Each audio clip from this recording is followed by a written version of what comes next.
Et non, ouais, c'est ça le micro. Alors il faut que vous vous mettiez assis. Après, si vous vous levez, vous levez. Ouais. On va voir sans micro. C'est que pour qu'ils vous entendent à côté après. Ah merde, c'est ça le problème.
Bien. On commence ? C'est bon ? Alors, je vais essayer avec le micro. Sinon, si je me lève, vous allez me dire si ça suffit. Vous m'entendez ? Ouais, c'est pas bon. Bon, alors, le problème, c'est que je vais être assis tout le...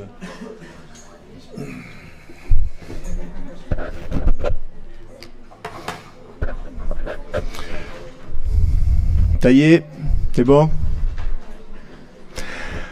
Bon, allez, on y va. Bon, je vais vous parler de la prise en charge du nourrisson dans un cas de bronchiolite. S'il vous plaît, on y va ? Dans un cas de bronchiolite. Alors, avant tout, j'aurais aimé savoir, durant vos stages, qui a déjà pris en charge un nourrisson en kiné respiratoire ? Une seule. Alors, dis-moi un petit peu dans quel cadre c'était ? Dans un cabinet libéral ? Oui ? D'accord. Personne d'autre ? À l'hôpital non plus ? Oui ? D'accord. Bon, alors, on va quand même... Allez, assieds-toi. On va quand même en préambule vous parler un petit peu de ces traitements qui ont été très controversés ces 5 dernières années. C'est-à-dire que, en fait, la kinésithérapie respiratoire a été mise à mal par des enquêtes qui ont été faites et qui ont trouvé qu'elle était très agressive. Donc, on est là un petit peu aujourd'hui pour la réhabiliter. Et vous allez voir que dans vos pratiques, vous allez être amené certainement dans les cabinets libéraux à prendre en charge beaucoup de bronchiolites. En plus, l'épidémie commence actuellement, donc on est vraiment bien placé au niveau de la saison. Alors,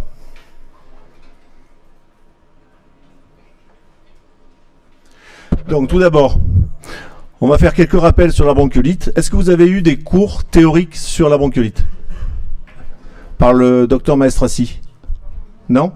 Ok. Si ? Oui ou non ? Oui ? Non, vous l'avez jamais eu ? D'accord. Ok. Alors pour ça, on fera quelques petits rappels en APAT de l'appareil respiratoire du bébé, hein, parce que c'est ce qu'il aurait dû vous traiter. Donc on fera un gros chapitre sur les bilans et l'évaluation clinique que vous aurez à faire dans vos cabinets. Il est clair que vous aurez à faire les bons choix dans la prise en charge, hein, parce que vous allez voir, quand vous avez une bronchiolite dans un cabinet, vous avez un petit bébé qui est pas bien, qui est malade, et vous êtes tout seul. Donc du coup, vous avez à faire les bons choix et les bonnes pratiques, hein. Donc on va parler des techniques de rééducation, du matériel que vous devrez avoir dans vos cabinets, évidemment les règles d'hygiène qui sont fondamentales, des traitements médicaux, on en parlera un petit peu, parce que vous êtes amené, vous devez savoir comment sont traités médicalement les bronchiolites, parce que les parents vont vous poser des tas de questions une fois que vous les aurez devant vous. Sur l'hospitalisation, on en parlera aussi un petit peu, parce que c'est assez fréquent qu'on hospitalise une bronchiolite, enfin un bébé atteint de bronchiolite. Je vous ferai un petit mot sur la conférence de consensus du 21 septembre 2000, qui a uniformisé toutes les pratiques et qui nous a donné des idées sur ce qui va se passer dans l'avenir. les caractéristiques d'une prise en charge et la déontologie. C'est très important parce que actuellement, il y a des kinés un petit peu qui sont, on va dire, entre guillemets, borderline par rapport aux médecins. Donc il faut faire très attention à ce qu'on dit aux parents et surtout par rapport au retour que les médecins vont avoir. Et en conclusion, je vous parlerai un petit peu du rôle de kiné avec des systèmes de réseau qui ont été mis en place et devant ce problème qui est un problème de santé publique. Et puis je vous montrerai un ou deux petits films pour vous mettre un petit peu plus, pour visualiser un petit peu la prise en charge. Alors, donc, quelques rappels. Alors, la bronchiolite, c'est une affection virale épidémiologique, c'est-à-dire qu'elle touche les enfants dans une période bien courte, ciblée à peu près sur 4-5 mois. Et évidemment, ces 4-5 mois, c'est des mois d'hiver où le froid active le virus. Donc, ça commence au mois d'octobre, c'est-à-dire maintenant, à peu près. Et ça se termine à peu près en février-mars. Si jamais il y a des cas de bronchiolite en dehors de cette période, c'est fort possible, c'est souvent des rechutes, des bébés qui sont en asthme du nourrisson parce qu'ils ont déjà eu un épisode. Alors c'est une épidémie saisonnière qui touche particulièrement les nourrissons et les jeunes enfants âgés de 1 mois à 2 ans. Donc c'est ce fameux VRS qui est le virus syncytial et qu'on arrive maintenant à déterminer par des analyses. C'est-à-dire que les bébés qui sont hospitalisés, on va mettre en évidence ce VRS pour être sûr qu'on soit sur un bon diagnostic, c'est-à-dire qu'on soit bien sur une bronchiolite. Les causes. Alors on estime que les villes industrialisées, comme les grandes villes comme Paris, Lyon, Marseille, Toulouse, qui ont des gros pôles industriels à côté, à proximité, ce sont des villes qui sont particulièrement touchées parce que le virus s'active avec la pollution. Alors nous à Montpellier, nous sommes un petit peu épargnés par cette pollution. Par contre, nous avons quand même énormément de cas, sauf que le virus est un petit peu moins, on va dire, solide devant ces bébés. Donc du coup, le fait qu'ici on ait de la pollution, enfin on n'ait pas de pollution, ça implique que les cas seront quand même moins importants.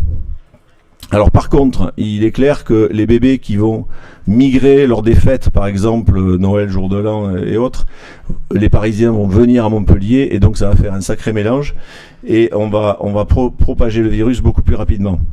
Donc il faut savoir que la période des fêtes est une période avec un pic épidémique. Donc évidemment les urgences sont saturées et vous en tant que kiné vous allez avoir un boulot de malade dans ces périodes-là. Donc la collectivité joue un grand rôle dans la transmission évidemment. C'est-à-dire qu'un bébé qui va être en crèche va avoir beaucoup plus de chances d'être touché par la bronchiolite qu'un bébé qui est dans sa famille bien en place. Mais quand même, ça ne l'épargnera pas si jamais il y a des grands frères, grandes sœurs ou autres modes de transmission. L'épidémiologie, donc c'est une pathologie très contagieuse. Alors quand on parle de contagion, il est clair que c'est une contagion qui n'est pas aérienne. C'est-à-dire que le virus n'est pas dans l'air, vous n'allez pas l'attraper, enfin le bébé ne va pas l'attraper, il va pas lui sauter dessus comme ça dans une pièce. La contamination se fait par voie salivaire, par éternuement, par toux. Voilà, donc ça se fait quand même d'une façon bien directe. Donc c'est pour ça qu'on peut quand même préserver cette transmission. On estime à peu près 460 000 cas par an, avec une prédominance chez les garçons 60%, ça je ne sais pas pourquoi, mais ça a été prouvé. Et l'augmentation des cas chaque année est de 9%, ce qui est énorme. Voilà. Alors on parlera après d'un vaccin qui va peut-être être mis en place, mais pour le moment, il n'y en a pas.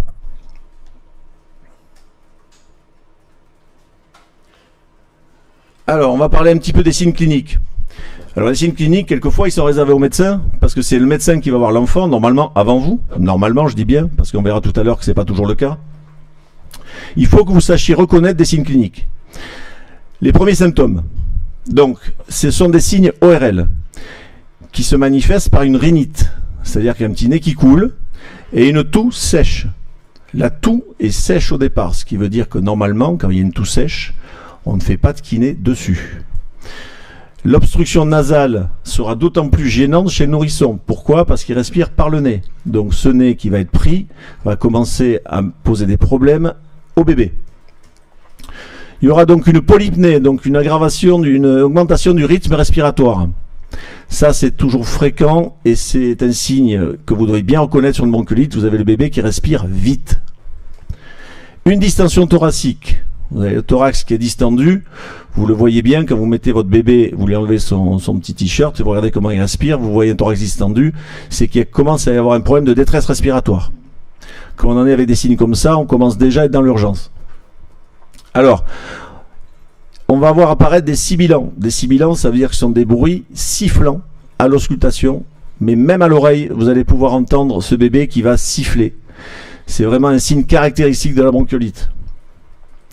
Alors, sans auscultation, vous pouvez l'entendre.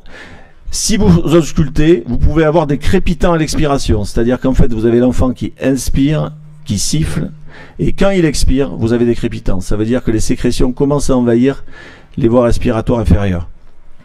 Alors on appelle ça ce fameux wheezing, c'est ce sifflement, fameux sifflement caractéristique qui ressemble à de l'asthme en fait. C'est-à-dire qu'en fait, je ne sais pas si quelques-uns d'entre vous sont asthmatiques, mais quand vous avez une respiration très sifflante, ça veut dire que vos alvéoles sont déjà bien rétractés.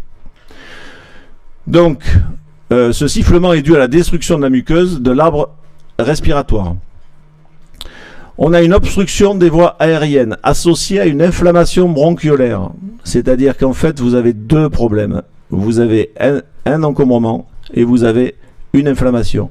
C'est pour ça qu'au niveau du traitement, il y aura une association de deux traitements. On verra ça tout à l'heure. L'évolution. Dans la plupart des cas, elle est favorable. C'est-à-dire qu'elle va évoluer favorablement, mais avec des phases quand même très délicates. Et c'est là où il faudra faire les bons choix, nous, en tant que kinés. Ça peut prendre par contre un caractère d'urgence, si évidemment il y a une détresse respiratoire qui s'installe et sur laquelle on ne peut pas jouer. Donc dans ces cas-là, il faudra faire justement le choix d'hospitaliser. Il peut y avoir une possibilité de surinfection. Normalement, dans la bronchiolite, qui est virale, il n'y a pas de fièvre. Mais s'il y a une surinfection, dans le cas d'un épisode qui a traîné, qui n'a pas été bien traité, on peut avoir de la fièvre. Dans ce cas-là, on fera un traitement à base d'antibiotiques, sachant que l'antibiotique sur le virus n'agit pas, mais sur une surinfection, on pourra mettre un traitement antibiotique en place. On le reverra tout à l'heure aussi. Les rechutes, alors, elles sont possibles et souvent fréquentes, parce que la cicatrisation de la bronchiolite est très longue. Il va y avoir une zone cicatricielle sur le poumon qui va être une porte d'entrée, de nouveau, à réattraper ce virus. Et il faut savoir que ça cicatrise environ en un mois et demi. Donc du coup, rechute très fréquente. Normalement, quand un bébé est touché, on demande qu'il aille plus en crèche pendant 3 mois. Évidemment, ce n'est pas possible parce que les parents travaillent. Donc du coup, il rechute quand il repart en crèche. L'installation possible d'un asthme du nourrisson. Alors quand on parle d'asthme du nourrisson, on ne parle pas évidemment d'asthme génétique, on parle de rechute de bronchiolite, et il se passe au bout de 2 ou 3 bronchiolites, une inflammation qui va être durable dans le temps, et vous allez voir des signes cliniques qui vont ressembler à l'asthme, et qui vont durer 4, 5, voire 6 mois. Donc on mettra en place des traitements de fond, pour éviter justement que cet asthme dégénère. Alors un enfant qui a un asthme du nourrisson, les parents vont vous le demander évidemment tout le temps, est-ce que mon enfant sera asthmatique plus tard ? La réponse est non. C'est-à-dire qu'en fait, c'est pas parce qu'il va développer un asthme du nourrisson qu'il sera asthmatique. Ça n'a rien à voir. Donc généralement, à 3-4 ans, tous ces signes se calment et on ne parle plus d'asthme. Alors on parle d'asthme du nourrisson en cas de plus de 2 récidives. Hein. Généralement, au bout de 3 atteintes, on est dans ce cas de figure. Qu'est-ce que c'est que ça ? Hop. Alors, un petit mot sur les traitements, qui normalement ne vous concernent pas, puisque vous n'êtes pas médecin, mais vous devez connaître les traitements, parce que les parents vont vous demander à quoi ça sert. Parce que le médecin ne l'explique pas toujours, donc vous devez le savoir. Pierre Bosy est là, non ? Pierre, voilà. Donc, on est dans ton mémoire, là. Donc, le traitement, il sera avant tout médical, avec l'association d'un bronchodilatateur, souvent la ventoline, il n'y en a pas 46 000, et d'un anti-inflammatoire. Et souvent les traitements sont à base de bécotide, flexotide. Donc c'est une association de ces deux traitements qui sont dans la plupart du temps employés. Mais il y a d'autres traitements, d'autres produits. Mais la plupart des ordonnances tournent autour de ces produits. Ils sont administrés par chambre d'inhalation. Ces petites chambres d'inhalation,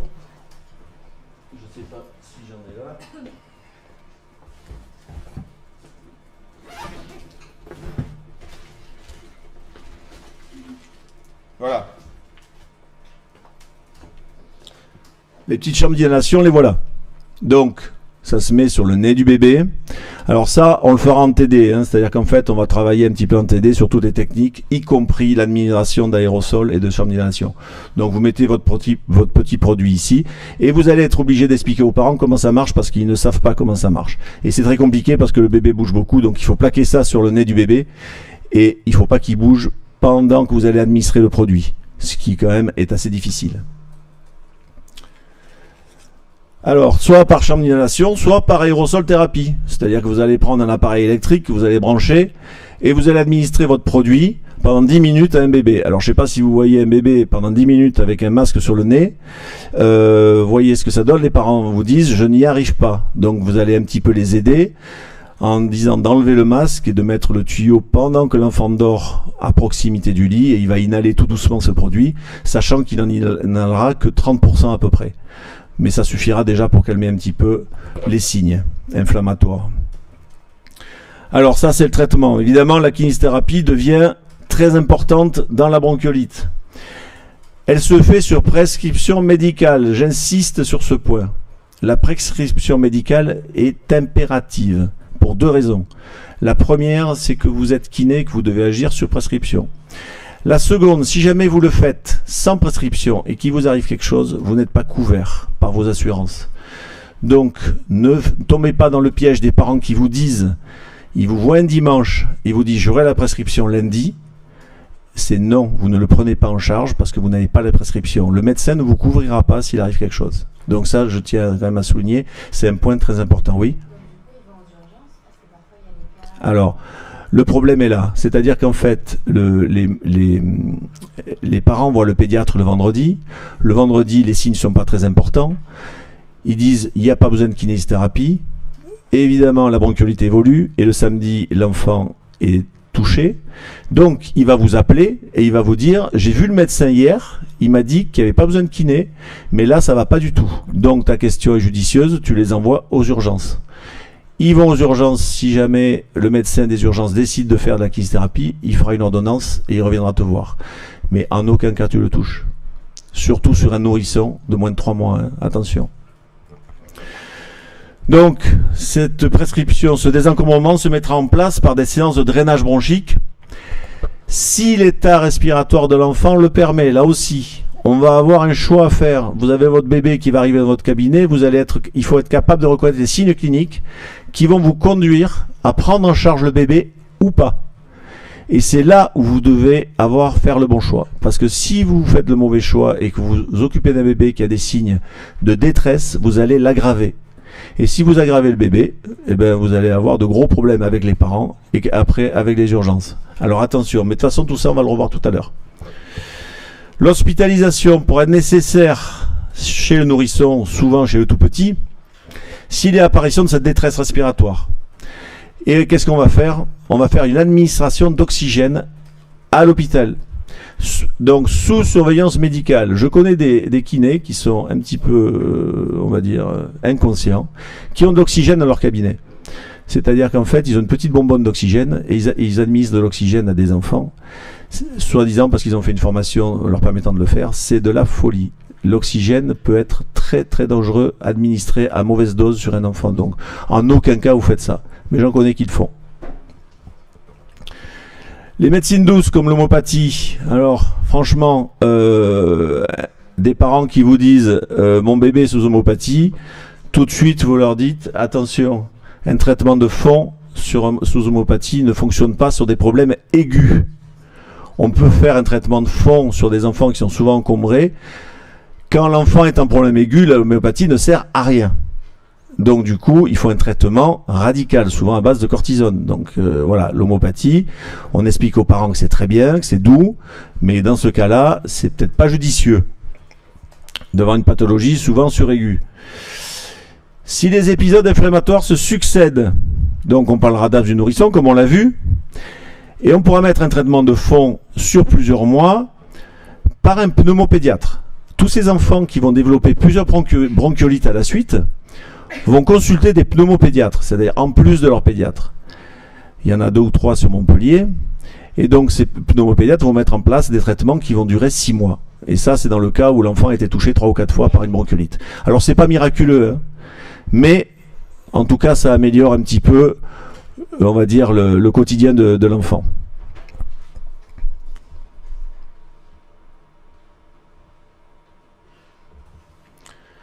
Alors le virus, ce fameux VRS, c'est le virus syncytial. Dans 90% des cas, c'est l'agent pathogène principal. Dans les autres 10%, je ne sais pas ce que c'est, mais en tout cas, dans les textes, on parle de 90%. Globalement, je dirais plutôt 95%. La transmission s'effectue directement par des sécrétions contaminées, comme on l'a vu tout à l'heure, par de la toux, des éternuements. La transmission est directe, c'est-à-dire vous avez votre bébé qui est là dans son petit landau, et vous avez le grand frère qui arrive de l'école, qui est bien enrhumé, qui a le virus de la bronchiolite, mais qui ne se manifeste pas de la même façon. Il va tousser sur son petit frère ou lui faire un bon bisou, et hop, transmission du virus. Donc on essaie d'écarter un petit peu les grands dans la famille, ce qui n'est pas toujours évident. Dans les salles d'attente, c'est pareil. On essaie quand même de ne pas faire une proximité entre les gens qui attendent dans la salle d'attente, les uns à côté des autres. Évidemment, le masque, c'est quand même le facteur essentiel, hein. La transmission peut se faire indirectement par les mains. Donc, nécessité de bien se laver les mains ou du matériel souillé, car le virus survit environ 30 minutes sur la peau et quelques heures sur le linge. Donc, ça veut dire qu'il est quand même capable de transmettre 30 minutes sur la peau. Donc, il est clair que si vous avez le virus sur vos mains, ben, vous allez avoir toutes les chances de le transmettre. Le temps d'incubation de la maladie est de 2 à 8 jours. Et c'est pour ça que c'est très contagieux. Parce qu'il y a des enfants qui développent une bronchiolite mais qui n'ont aucun signe. Donc ils deviennent contagieux mais on ne le sait pas. C'est pour ça que dans les crèches c'est galopant. Il arrive qu'on ferme carrément une crèche, hein. C'est-à-dire cas de bronchiolite tellement important que la crèche on la ferme complètement parce que sinon ça devient trop compliqué. La migration s'effectue de la muqueuse nasale vers les voies aériennes inférieures. Et chez le tout petit, comme ces voies aériennes elles sont très proximales, évidemment le petit est très très vite atteint dans les voies aériennes. Et chez l'adulte, évidemment, ça ne se caractérise pas de la même façon, parce que nous, si on prend le VRS, on va développer un rhume, et non pas une bronchite. D'où l'intérêt, quand on est enrhumé, de se dire on a peut-être le VRS sur nous, donc attention. L'accumulation des sécrétions provoque un véritable bouchon muqueux, et une inflammation de la bronchiole. Donc nous, on va agir sur l'obstruction, évidemment, alors que le traitement médical sera ciblé sur l'inflammation. Donc c'est l'association des deux qui va améliorer l'enfant. Nous, on est là pour évacuer, le traitement médical, il est là pour guérir. Attention, je dis bien, j'insiste là-dessus, parce que les parents, quelquefois, vous disent ouais, ça fait 6 séances de kiné qu'on fait, et puis mon bébé est toujours malade. Vous lui dites bien, vous dites bien aux parents, nous ne sommes pas un médicament. Nous sommes une façon d'évacuer des sécrétions. Donc nous ne sommes pas là pour guérir l'enfant. C'est le traitement qui guérit. Nous, on évite que l'enfant se complique et s'aggrave. D'accord ? Donc les complications sont exceptionnelles. Mais après plusieurs rechutes, on peut noter l'installation d'une fragilité immunitaire. C'est un enfant qui a été touché plusieurs fois, il devient plus fragile. Alors, les complications exceptionnelles, oui, mais elles existent. On peut avoir quand même des... Alors, on ne meurt pas d'une bronchiolite, hein, mais il y a eu quand même des décès qui sont dus à en fait une bronchiolite soit mal soignée, soit un enfant qui avait par exemple une cardiopathie ou des problèmes associés. Donc, on peut avoir des complications en fonction de l'historique médical de l'enfant. Alors ça, on va passer rapidement. C'est ce que vraiment Maître Assis aurait dû vous faire. Donc juste les rappels à natte de l'appareil respiratoire du bébé. J'insiste sur le bébé, hein. Donc à partir du 22e jour de grossesse, apparaît la première ébauche respiratoire chez l'embryon. Donc les alvéoles se constituent lors du 6e mois intra-utérin et restent plissées jusqu'à la naissance. Et donc c'est ce fameux liquide qui s'appelle le surfactant, qui est une substance sécrétée par les cellules, qui permet de maintenir cette béance alvéolaire. Et la quantité de celle-ci sera suffisante pour maintenir les alvéoles ouvertes à l'expiration à partir du 7e mois de grossesse. C'est donc en cas d'absence de surfactant qu'on commence à avoir un problème chez l'enfant. Donc le gros prématuré, qui va avoir un surfactant qui ne sera pas encore totalement existant, va être vraiment une cible privilégiée pour la bronchiolite. C'est pour ça qu'on le vaccine d'une façon impérative. Un gros prématuré, c'est-à-dire qu'un enfant qui est né 3 mois avant terme, voire un peu plus, il va être vacciné par un vaccin qui s'appelle le Synagis et qui a montré son efficacité, sauf qu'il est très cher. Donc on ne peut pas vacciner tous les enfants. Ça serait trop coûteux. Mais les prématurés, on les vaccine automatiquement à cause de ce surfactant qui n'est pas assez présent. À la naissance, les poumons sont prêts à fonctionner au terme de la grossesse, évidemment. Et le nouveau-né doit s'adapter à la vie extra-utérine en quelques secondes, en passant d'un milieu aquatique à un milieu aérien. Donc il passe d'une oxygénation fétale placentaire à une oxygénation aérienne pulmonaire, autonome. Donc il a une double adaptation respiratoire et circulatoire. La première respiration apparaît dans les 20 secondes suivant l'accouchement, par un déplissement d'une partie des alvéoles. Et les autres se déplissent au fur et à mesure, à l'occasion de la première expiration. Et donc on appelle ça le premier souffle. Donc dans les premiers... Oui ? Pardon ? Des diapos sur quoi ? Le cours, mais vous l'avez ? Vous l'avez pas ? Parce que là, il vient de me dire que vous l'aviez. Non, de toute façon, vous l'aurez, parce qu'il l'a pris là, donc vous l'aurez, oui. Mais j'avais fait le même cours l'année dernière, et ils l'ont eu, hein, donc vous devez l'avoir. Mais enfin, de toute façon, vous l'aurez. Voilà. Alors, dans les premières années de la vie, le développement du système respiratoire se fait par une augmentation des ramifications bronchiques. Et ces fameuses petites alvéoles, elles augmentent en nombre et en taille, passant de 24 millions à la naissance à 300 millions à l'âge de 8 ans. Donc évidemment, ces alvéoles prennent toute leur valeur. Jusqu'à 2 ans, elles augmentent en nombre. De 2 à 6 ans, de 2 à 8 ans, elles augmentent en nombre et en taille. Et à partir de 8 ans, elles augmentent en taille. La cage thoracique, dont le bon fonctionnement conditionne une bonne respiration, se développe parallèlement au système respiratoire. Voilà, donc les poumons ont acquis vers 8 ans toutes les structures pulmonaires en fait nécessaires à leur fonctionnement, bronchioles et alvéoles. La maturation de la bronchique se poursuit pendant l'adolescence pour atteindre son état mature à la fin de la croissance osseuse.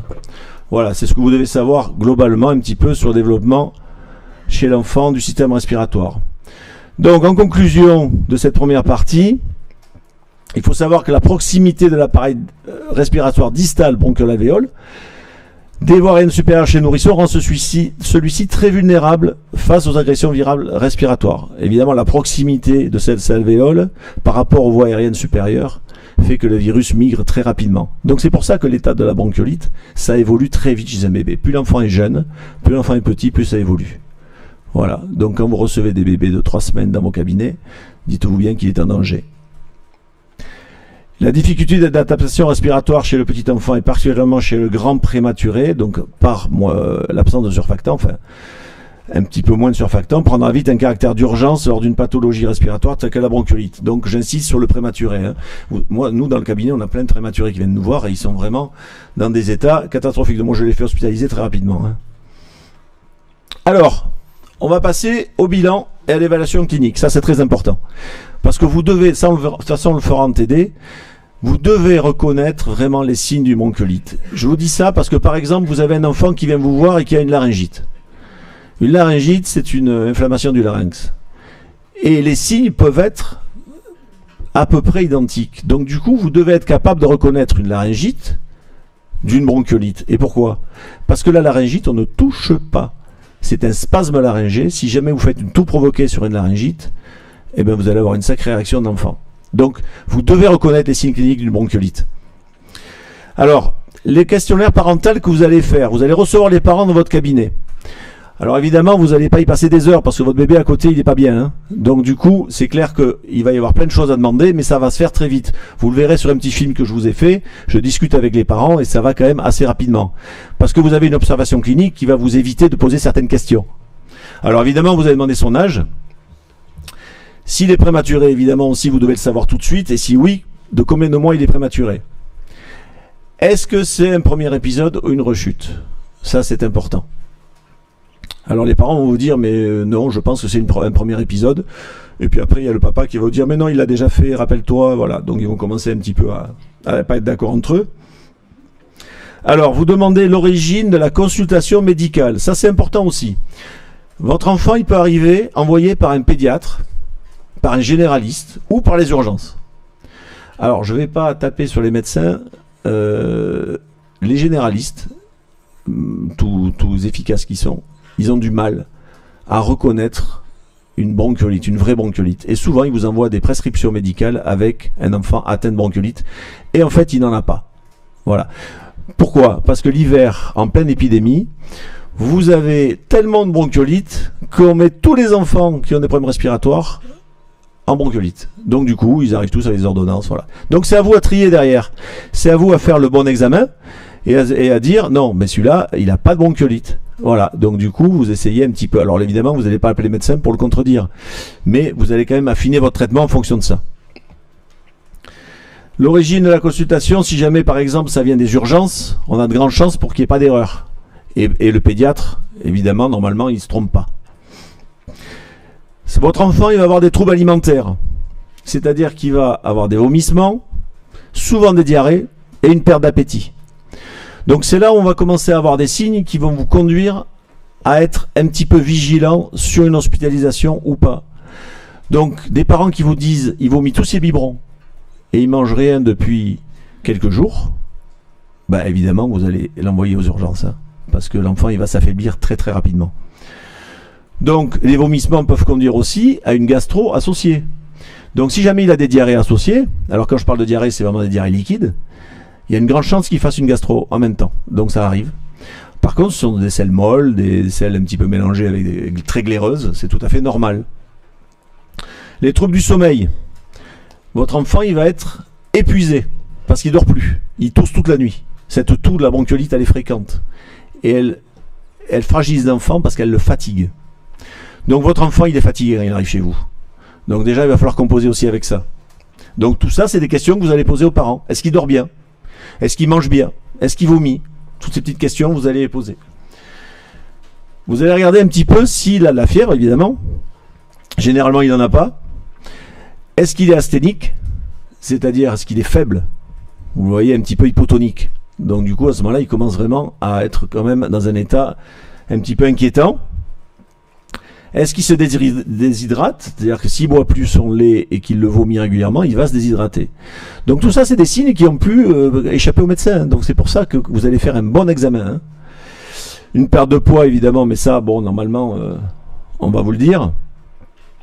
Vous demandez, c'est très important, s'il a mangé et à quelle heure, quand vous l'avez dans vos cabinets. Vous avez soit une secrétaire, soit vous qui va dire surtout si vous venez me voir, vous ne le faites pas téter 2 heures, voire 2h30 avant le soin kinésithérapique. Donc vous demandez à quelle heure il a mangé. La plupart du temps, ils vous disent oui, il a mangé il y a 2h30, mais ils vous mentent. Ils vous mentent parce que aussi bien il a mangé il y a une demi-heure, mais ils ne vous le disent pas. Donc évidemment, vous allez avoir tout le biberon qui va arriver dans votre cabinet et vous allez passer la serpillière après le bébé. C'est très important de leur dire quand même de venir à jeun. Important dans votre questionnaire. L'atout.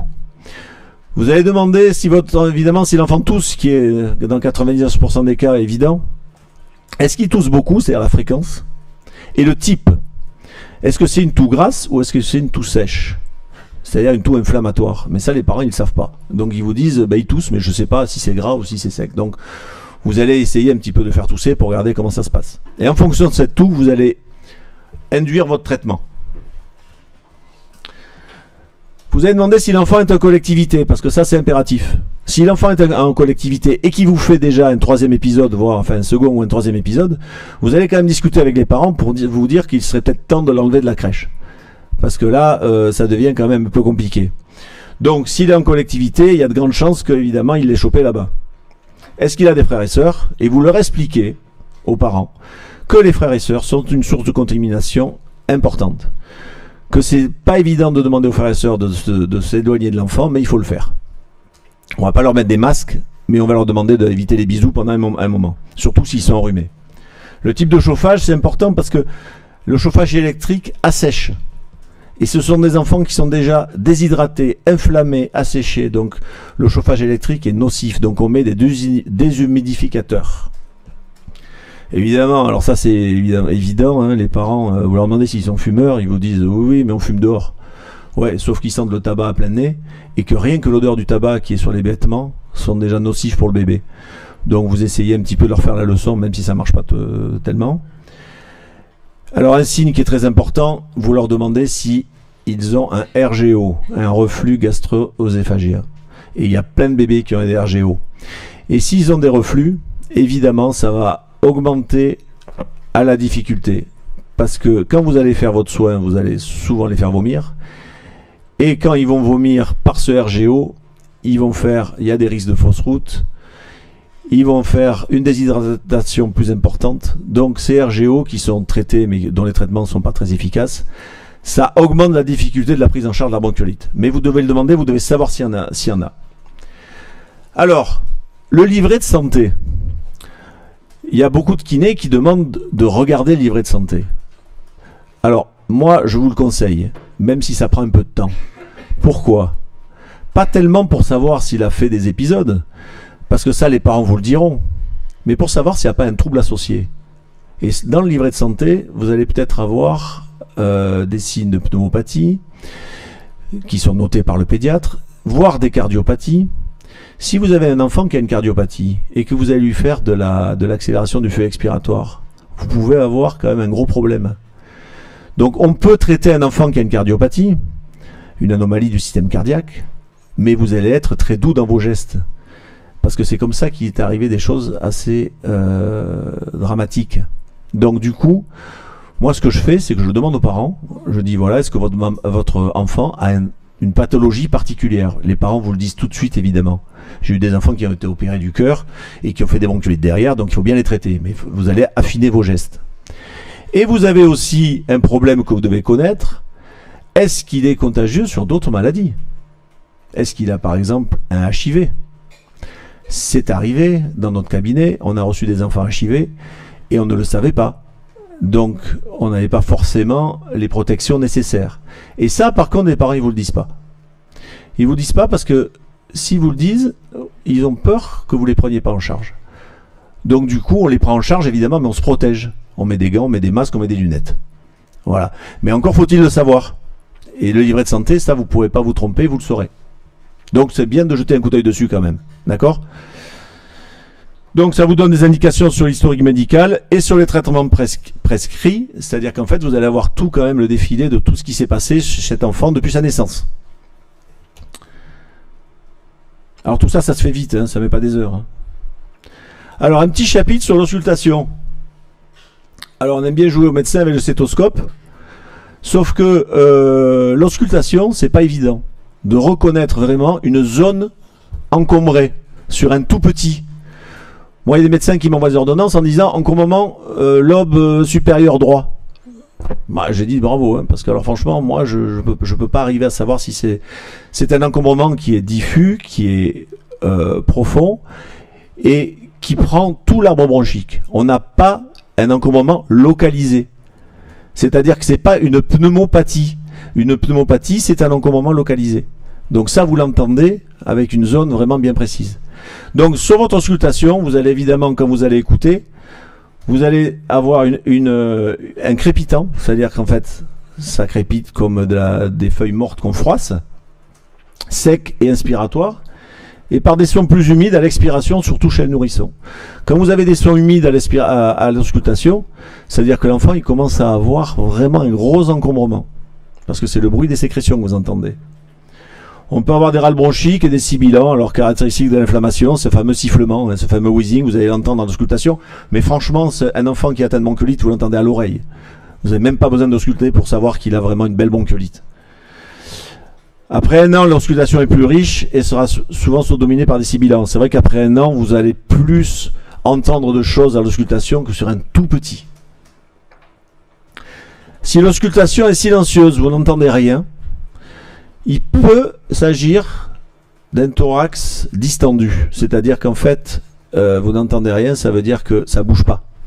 Et si ça ne bouge pas, c'est qu'il y a un souci là. Voilà, ça arrive très peu, mais ça peut arriver. Donc vous devez toujours entendre quelque chose à l'auscultation. Évidemment, si votre appareil ne marche pas, là c'est un autre problème. Si jamais vous entendez un gênement, c'est-à-dire que l'enfant qui gêne, qui fait une espèce de bruit vraiment très bizarre, c'est vraiment un signe de détresse respiratoire.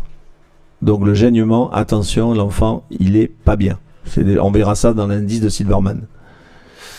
Donc, ingénieusement, hospite, tout de suite, allez, à l'hôpital.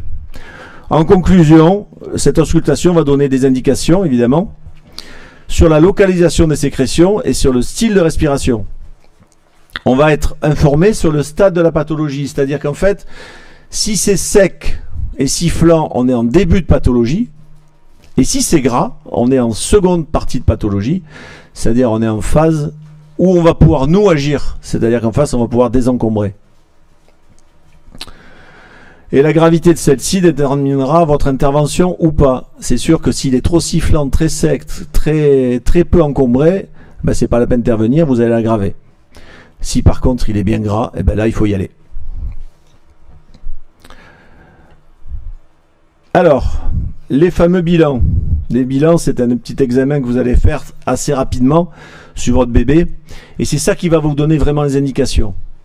Alors, c'est pas un BDK qu'on va faire pendant des heures. Hein. C'est un petit bilan rapide. Donc, vous allez mettre votre enfant en décubitus dorsal. Et vous allez observer un petit peu ce qui se passe. Vous allez observer son tonus. Alors, pour observer le tonus, par exemple, vous prenez le bras, vous le levez et vous le lâchez. Et vous regardez un petit peu s'il tombe comme une pierre. Un enfant qui a le bras comme ça, qui retombe, ça veut dire que c'est un enfant qui est très hypotonique, très asthénique, donc déjà ça montre qu'il n'est pas bien du tout. Vous regardez un petit peu s'il gesticule bien ou s'il est un peu amorphe. Donc déjà aussi, tous ces signes d'hypotonie et d'asthénie vont vous conduire à prendre un choix d'hospite. Hein. La couleur de la peau, alors il peut être pâle. S'il est pâle, c'est qu'il est vraiment pas bien. Alors s'il est cyanosé, avec une cyanose péribuccale, il est clair qu'il a besoin d'oxygène. Donc là, c'est même pas la peine d'attendre. Hein. Donc une cyanose péribuccale, direct, urgence. Il y a des fois des parents qui ne se rendent pas compte. Hein. Ils vous amènent des bébés dans des états, vous êtes là, vous dites, bah, attendez, c'est pas ici qu'il faut être, hein. C'est à l'hôpital, direct. Hein. Moi, je peux rien pour vous, là.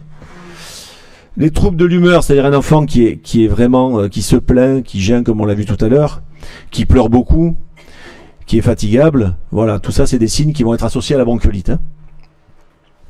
Alors, ce fameux score de Silverman. Ce score de Silverman, il a été établi il y a un moment. Et en fait, on regarde 5 signes. Sur ces 5 signes, on va voir combien il y en a qui sont présents sur le bébé. Battement des ailes du nez.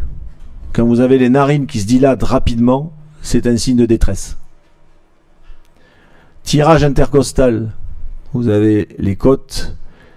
Il y a un tirage entre les côtes. Ça se soulève rapidement. Et vous avez un signe là qui ne trompe pas. Les fameux gênements expiratoires. L'enfant, il expire en se plaignant. Ça veut dire qu'il est en souffrance. Donc du coup, c'est aussi un signe de gravité. L'entonnoir xiphoïdien, c'est-à-dire qu'en fait, c'est un creusement qui se passe juste sous les côtes, au milieu. Vous avez un creux, une dépression qui se forme. Et cet entonnoir, c'est aussi un signe de gravité. Et le balancement thoraco-abdominal, c'est entre le thorax et l'abdomen, ça se balance à une vitesse grand V. C'est-à-dire que l'enfant, il est en polypnée et en dyspnée, donc du coup, ça respire très vite et ça se balance. Tous ces signes, il faut savoir les reconnaître. On estime que la présence de 3 signes sur ces 5, à la cotation 2, je vais vous montrer le tableau tout à l'heure, sera un facteur de gravité. Donc du coup, alors moi je suis un petit peu, ça c'est ce qui se dit dans la théorie, moi il se peut qu'un seul signe me conduise à adresser cet enfant aux urgences.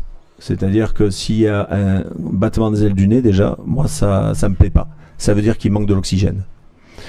Donc, normalement, dans la théorie, on vous dit 3 signes. Mais enfin, bon, je pense que c'est à vous d'évaluer mieux que ça. Hein. On le verra en TD, ça, de toute façon. L'observation du rythme respiratoire, on regarde le bronchospasme, on regarde un petit peu si ça évolue. Et cette fameuse dyspnée qui se caractérise par une modification du rythme respiratoire. C'est une accélération de l'inspiration. C'est-à-dire que l'enfant, il cherche de l'air. Donc, il s'essouffle. Il inspire, mais il n'expire pas. Et puis un autre signe aussi, c'est qu'en fait, vous allez avoir les voies aériennes supérieures qui vont se boucher par les sécrétions. Donc l'enfant qui respire par le nez, il a un gros problème, il n'arrive plus à ventiler. D'où la nécessité de lui dégager le nez rapidement, et ça vous le faites en début de séance, on verra tout à l'heure. Donc ce fameux score de Silverman, le voilà. Alors ça c'est un tableau qui a été mis en place, donc vous voyez qu'il y a une cotation 0, 1 et 2. Vous avez ces 5 signes. S'il est à 0, ben, il y a tous ces signes qui sont absents ou normal. À 1, vous avez des signes qui sont discrets, mais vous commencez à avoir des troubles. Et à 2, évidemment, vous avez tous les signes qui sont marqués. Donc si vous avez 3 signes, voire 2 signes à 2, ça commence à sentir mauvais là. Donc du coup, voilà. Vous faites votre score de Silverman rapide, hein, vous n'allez pas y passer des heures, hein, parce que vous allez observer votre enfant d'une façon globale, et vous allez vite voir si tous ces signes, vous allez les voir en même temps pratiquement. Hein. Donc du coup, ça c'est la théorie, mais dans la pratique, il faut être rapide. Hein. Alors, l'oxymétrie.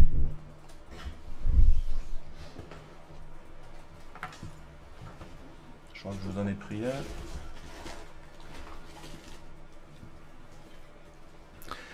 Voilà, tous les kinés qui prennent en charge des nourrissons ou des problèmes respiratoires doivent être équipés d'un oxymètre de pouls. Moi j'en ai un pédiatrique, c'est-à-dire qu'en fait il est équipé d'une petite pince qu'on met sur l'orteil et qui est toute petite, et l'orteil d'un bébé c'est tout petit, donc vraiment il vous faut un appareil adapté. On vous vend des oxymètres un petit peu comment dire, adaptés à l'adulte qui ne marchent pas sur le nourrisson. Donc il faut quand même que vous ayez le bon appareil. Et cet oxymètre, ça va vous permettre de mesurer la saturation d'oxygène dans le sang. Cette saturation, évidemment, il y a de grandes chances qu'elle soit un petit peu basse. Et c'est là où il y a des erreurs de jugement. Pourquoi ? On va le voir. Donc une saturation inférieure à 95% doit inciter à la vigilance. C'est-à-dire souvent, un enfant atteint de bronchiolite, il tourne entre 90 et 95%. Mais c'est pas pour ça qu'il faut se précipiter vers les urgences. On va le voir pourquoi.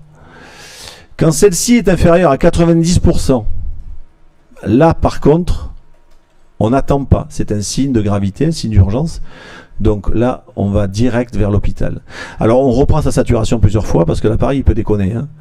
Donc généralement, quand vous avez des oxymétries allez, à 88%, vous la reprenez et si ça recommence, on ne touche pas. On aggrave un enfant qui a une saturation trop basse. Attention. Parce que vous allez le presser, le compresser, vous allez donc aggraver sa saturation. Donc c'est un signal d'urgence, donc évidemment urgence pédiatrique. Qu'est-ce qu'on va faire là-bas? On va lui mettre de l'oxygène. On va remonter cette saturation par administration d'oxygène et ça vous ne pouvez pas le faire. Vous n'avez pas le droit d'administrer de l'oxygène à un enfant. Cette mesure, c'est un paramètre complémentaire de votre appréciation clinique. C'est-à-dire que ça va vous donner un paramètre de plus. Mais il faut faire attention. Pourquoi? Parce que la saturation a de grandes chances d'être basse si votre nez est bouché. Le nez du bébé qui va être encombré va conduire à une saturation basse. Donc quand vous avez une saturation entre 90 et 95%, que vous allez faire un lavage de nez. Et votre lavage de nez, vous allez refaire votre oxymétrie derrière et vous allez vous apercevoir qu'elle est remontée plein pot. Donc du coup, ça peut montrer un signe juste d'encombrement des voies aériennes supérieures. Donc on ne panique pas devant une oxymétrie entre 90 et 95. Donc on la reprend, on lave le nez, on la reprend et ainsi de suite. En dessous de 90, on ne touche pas. Évidemment entre 95 et 100, tout va bien. Alors on dit que la valeur peut être un petit peu faussée par la gesticulation du bébé, c'est vrai. C'est-à-dire que ces appareils sont précis, mais si le bébé bouge trop, que vous avez mal mis votre oxymètre, vous pouvez avoir des valeurs complètement fantaisistes, donc il faut faire quand même attention. J'ai un petit peu des anecdotes là-dessus, où des bébés ont été envoyés aux urgences avec des oxymétries à 80%, et puis arrivés aux urgences, tout allait bien. Donc les médecins, ils n'aiment pas trop qu'on envoie des bébés aux urgences pour rien. Hein. Donc il ne faut pas se tromper, il faut quand même bien reprendre votre oxymétrie. Alors, les parents, ils vont venir vous voir souvent avec des examens complémentaires, avec des radios. La radio, vous allez faire le mec qui connaît quelque chose, donc vous allez prendre votre radio, vous allez essayer de comprendre quelque chose. La radio, c'est très compliqué, même les radiologues, ils vous disent qu'ils sont encombrés, mais ils n'en savent rien. En fait, c'est très compliqué sur un bébé de voir vraiment un encombrement sur une image radiographique. Globalement, vous avez une radio. Bon, vous allez dire, bah écoutez, très bien. Et d'après le compte rendu, vous allez lire le compte rendu. On va vous dire que qu'ils sont encombrés. Mais en fait, c'est votre examen qui va quand même déterminer les choses. La radio, franchement, ça vous donne pas de grosses indications, sauf sur une pneumopathie, comme on l'a vu tout à l'heure. Là, vous avez une zone que vous voyez bien, une zone vraiment localisée. Donc, c'est ce que je vous dis. Après, atteinte localisée peut signifier une pneumopathie. Vous allez avoir peut-être une bactériologie, c'est-à-dire qu'en fait l'enfant il a fait une analyse des crachats. Alors évidemment pas un nouveau-né parce que c'est un peu compliqué, mais un enfant qui a presque 1 an, il peut venir avec une bactério, c'est-à-dire qu'en fait il a fait une bactério, et on peut aussi vous demander de la faire vous, c'est-à-dire qu'en fait de faire un prélèvement de crachat. Et ça on le verra en TD, on va rigoler. Le prélèvement de crachat, c'est quelque chose qui est très très compliqué à faire sur un enfant. Alors, il y a 2 solutions de la faire. Soit vous faites cracher l'enfant dans un petit bocal, qui va partir dans un labo. Seulement pour ça, il faut arriver quand même à vraiment avoir des sécrétions qui arrivent des bronches, ce qui n'est pas évident. Vous allez avoir beaucoup de salive et quelquefois vous allez avoir du lait. Donc, ça va pas être évident. Et par contre, sur un petit, vous verrez, je ne sais pas si j'en ai là, vous avez un matériel. Je pense que j'en ai.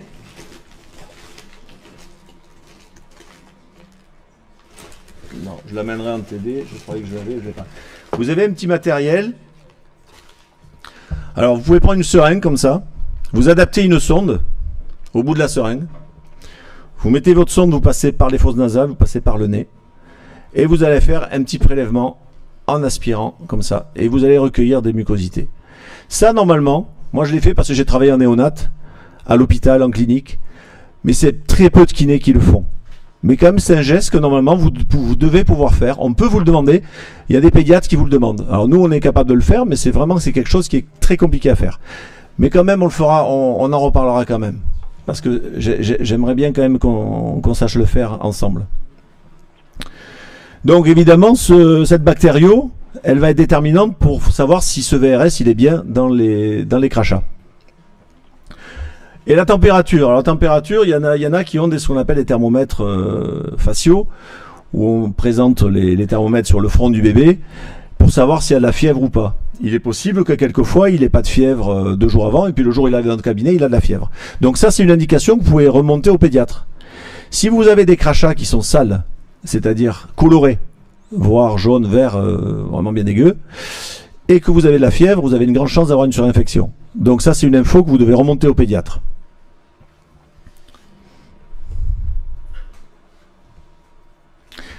Allez, on va attaquer les techniques de rééducation. Donc, alors tout à l'heure, je vous ai dit qu'on a été un peu mis à mal par des campagnes médiatiques qui ont été un petit peu contre les soins kinésithérapiques. Maintenant, ça va mieux. On est remonté un petit peu dans l'estime des instances médicales. Mais à un moment donné, nos techniques, nos pratiques étaient archaïques. On a commencé par faire du clapping. Le clapping, ça se faisait il y a 30 ans. J'ai connu ça, puisque j'ai commencé par ça. Parce que moi, quand j'ai été étudiant, c'est ce qu'on m'a enseigné.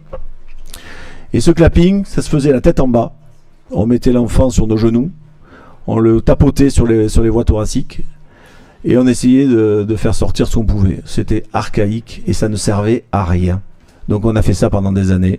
Vous verrez que dans vos techniques, vous apprendrez des choses et des années après, on vous dira que ça sert à rien. Ça arrive. Ce clapping, on l'a fait, puis un beau jour, on nous a dit il faut arrêter de le faire. Donc on est passé à l'AFE. L'accélération du flux expiratoire, qui est une technique mais qui est validée, et tous les kinés la font. Mais on trouve encore des kinés qui font du clapping. Des kinés qui ont une 60aine d'années, qui n'ont pas voulu se remettre un petit peu en cause. Et j'ai des enfants qui arrivent à mon cabinet en disant j'arrête là parce que j'ai fait 5 séances de clapping. Et ça, voilà. Donc là, c'est un peu gravissime. Donc, la kiné respiratoire reste le traitement essentiel face à la bronchiolite, mais elle sera parfois insuffisante. On ne va pas régler toutes les bronchiolites de la Terre. Hein. Il faut savoir qu'à un moment donné, il y a des enfants qu'on ne pourra pas améliorer. Donc il faut savoir dire qu'on n'y arrive pas.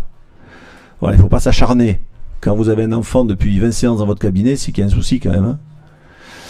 Donc il est essentiel d'admettre que l'action du kiné intervient dans la phase sécrétante, évidemment.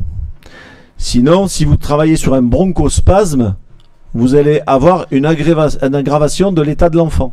Donc sachez reconnaître un bronchospasme. L'enfant, vous le touchez quand il est gras et quand il n'est pas non plus trop affaibli. Donc d'où l'importance de l'évaluation clinique qu'on a vue auparavant. Alors en fait, pourquoi on a été un petit peu, on va dire, roulé dans la farine? C'est qu'il y a 5 ans, non 6 ans, il y a une étude qui a été faite sur des enfants atteints de bronchiolite. Et ça a été faite, cette étude, dans un hôpital d'urgence pédiatrique à Paris. Ils ont fait une étude qui s'appelait Bronchinou. Ils ont pris 70 enfants atteints de bronchiolite.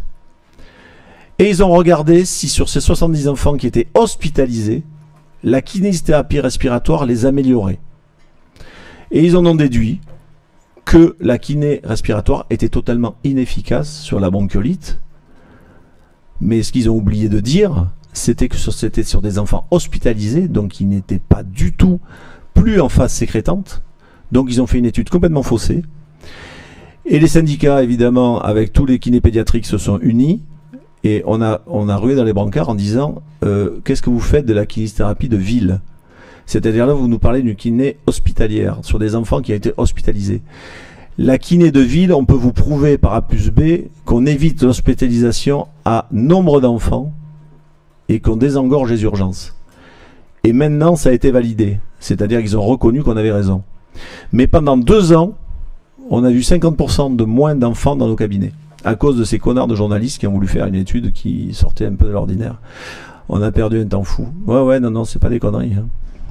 Mais il a fallu se battre. Alors c'est pour ça que j'insiste, parce que les techniques doivent être bien faites. Parce que si vous faites des mauvaises techniques, des mauvaises pratiques, vous allez donner du blé à moudre à ces gens-là qui... Alors, vous savez qui est derrière, hein. C'est la Sécu, hein, faut pas se leurrer. Hein. Ça coûte cher hein, de faire de la prise en charge de ville. Seulement, ça coûte plus cher encore d'hospitaliser. Donc du coup, je pense quand même que l'utilité n'est plus à démontrer. Alors les techniques vont commencer par des techniques de désobstruction des voies aériennes supérieures, ce fameux nez. C'est indispensable pour améliorer la ventilation et que l'enfant s'oxygène, c'est-à-dire puisse ventiler par le nez. Et alors ces lavages de nez, c'est très folklorique, on va en parler. Parce que alors c'est du grand n'importe quoi, les parents évidemment ne savent pas le faire, donc il va falloir leur apprendre. Donc le bébé respire par le nez, il doit conserver les voies aériennes dégagées. Donc on va faire un drainage rhinopharyngé, un DRP. Rétrograde par reniflement passif. Alors qu'est-ce que c'est ça? Vous allez le voir en photo. Vous allez en fait obtenir une expiration profonde en ramenant les jambes sur le thorax de l'enfant et vous allez provoquer une fuite des sécrétions vers les voies aériennes supérieures. Avant de faire un lavage de nez, on va faire ce geste. Ça nous permet de dégager mieux l'enfant. Donc ce repli des membres inférieurs va éviter l'expiration buccale parce qu'on va fermer la bouche de l'enfant. Donc il va expirer par le nez et donc les sécrétions vont être ramenées vers la périphérie. Et le recueil des sécrétions se fera par les techniques d'antépulsion pharyngo-buccale, c'est-à-dire qu'en fait avec le doigt vous allez faire remonter les sécrétions le plus haut possible. Le désencombrement rhinopharyngé ou le mouchage, c'est un lavage de nez par injection de sérum physiologique, mais qui se fera dans une position bien précise. Alors là, faire attention, parce que maintenant, c'est les ORL qui nous tombent dessus. Les ORL, ils disent que le lavage de nez fait à outrance, c'est mauvais pour les oreilles. C'est-à-dire qu'en fait, la trompe d'Eustache est touchée, le sérum phi va envahir les trompes d'Eustache, et ils disent que ça favorise les otites. Alors, ils ont peut-être raison, mais il est clair qu'on ne fait pas 7 lavages de nez par jour. En tout cas, on en fait un le jour du drainage bronchique, le jour où vous voyez l'enfant. Là, vous le faites. Et les enfants et les parents, généralement, vous leur conseillez de faire pas plus de 4 lavages de nez par jour. Donc, l'aspiration nasopharyngée, cette fameuse aspiration, c'est une technique qui est pratiquée par des kinés formés en néonate et qui s'adresse surtout aux nourrissons de 1 à 6 mois. Alors, c'était le mémoire de Laura Guerrier qui est venu le faire chez nous, qui a essayé de démontrer que l'aspiration nasopharyngée n'était pas invasive. Cette aspiration a été décriée à un moment donné, parce que c'est vrai qu'il y a quelques conséquences quelquefois qui sont un petit peu douloureuses, mais il faut savoir la faire. En aucun cas cette aspiration est invasive, c'est-à-dire qu'on ne va pas loin. Quand vous prenez une sonde et que vous mettez la sonde dans le nez d'un enfant, dans les voies nasales, Si vous enfoncez cette sonde, vous allez où? Vous allez où si vous allez loin avec cette sonde? Par le nez. Vous allez où? Qui c'est qui peut me répondre? Pardon? Qui a dit dans la trachée? Vous allez dans l'estomac. C'est-à-dire qu'en fait, vous ne pouvez pas aller dans la trachée. Ça bloque. Vous pouvez pas. Il faut intuber l'enfant pour aller dans la trachée.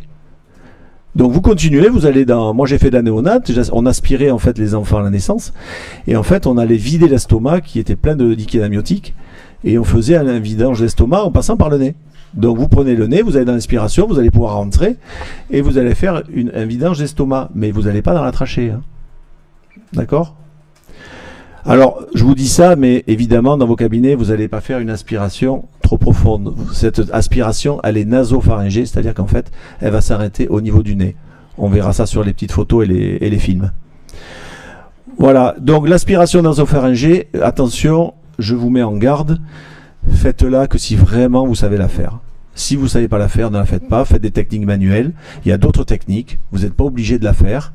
Il y a d'ailleurs des pédiatres qui vous envoient des ordonnances et ils vous mettent dessus ne pas faire d'aspiration parce qu'ils sont contre. Voilà. Donc vous obéissez au pédiatre, vous ne la faites pas et vous faites vos techniques manuelles. Nous on l'a fait parce qu'on a appris à la faire en milieu hospitalier. Donc on la reproduit. Mais attention, je vous ai dit jusqu'à 6 mois, grand maximum.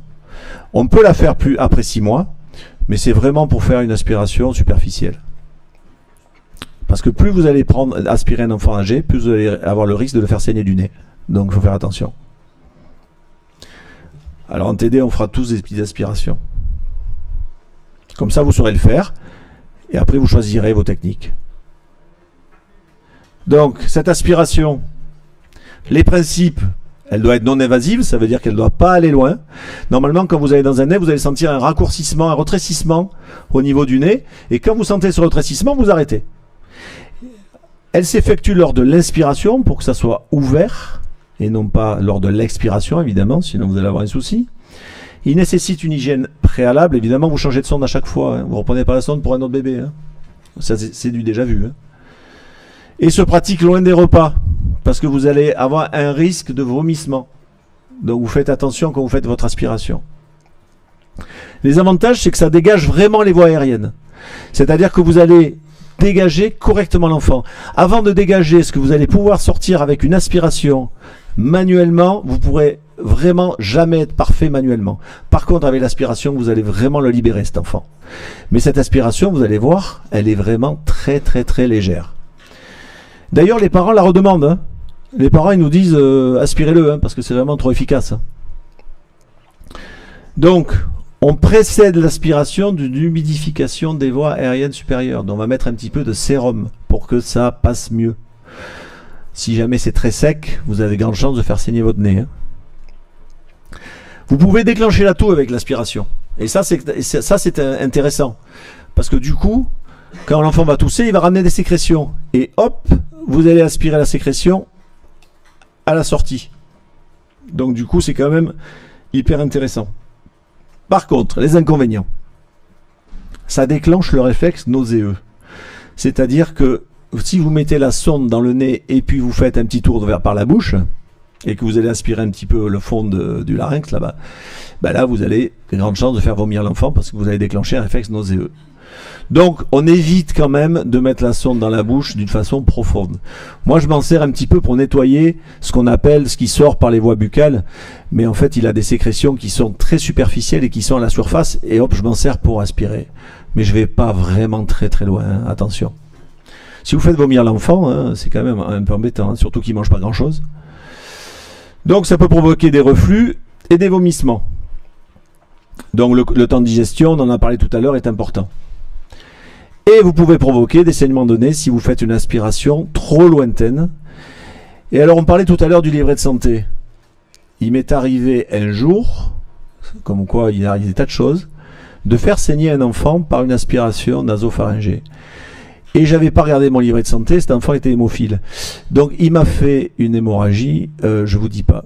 Donc j'ai eu un mal fou à le faire coaguler. Donc du coup, la prochaine fois, je me suis dit, je regarderai le livret de santé parce qu'ils ne me l'ont pas dit les parents, évidemment. Donc attention quand même au saignement, donc on y va tout doucement. Après la famille, au début, la première fois, ça les impressionne. Puis la deuxième fois, ils vous la redemandent. Ils vous disent c'est vraiment trop efficace, j'ai bien dormi. On a passé une bonne nuit, le bébé va bien, donc refaites-la. Voilà. Alors, on parlait tout à l'heure de ces fameuses techniques. Voilà, vous voyez que là, j'ai mis le bébé la tête sur le côté pour pouvoir le mettre en position d'évacuer ses sécrétions nasales. Donc vous avez vu comme je le bloque, il ne bouge pas.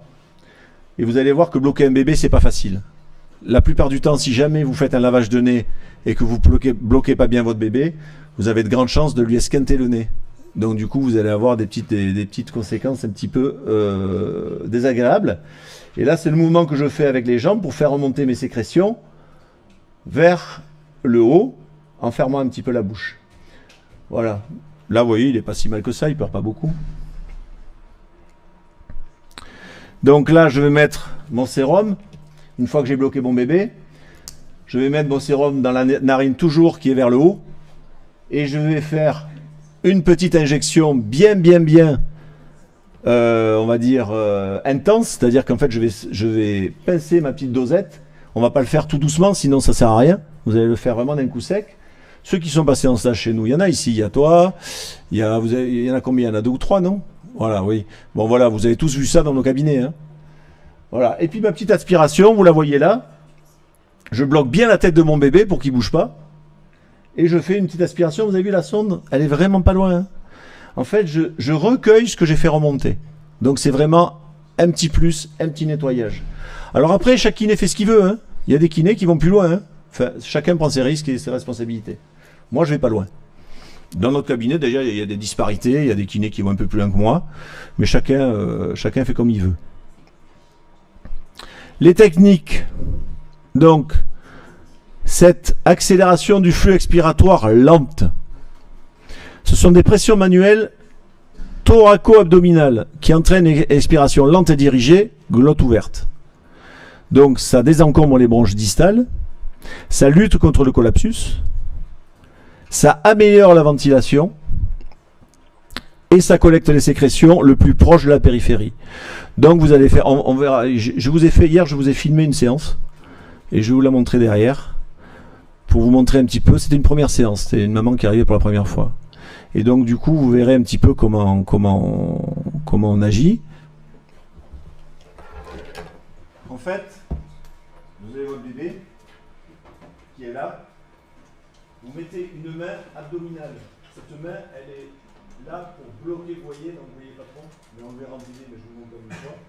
Vous mettez une main abdominale, c'est-à-dire que vous allez bloquer l'abdomen comme ça. Vous allez mettre une main thoracique.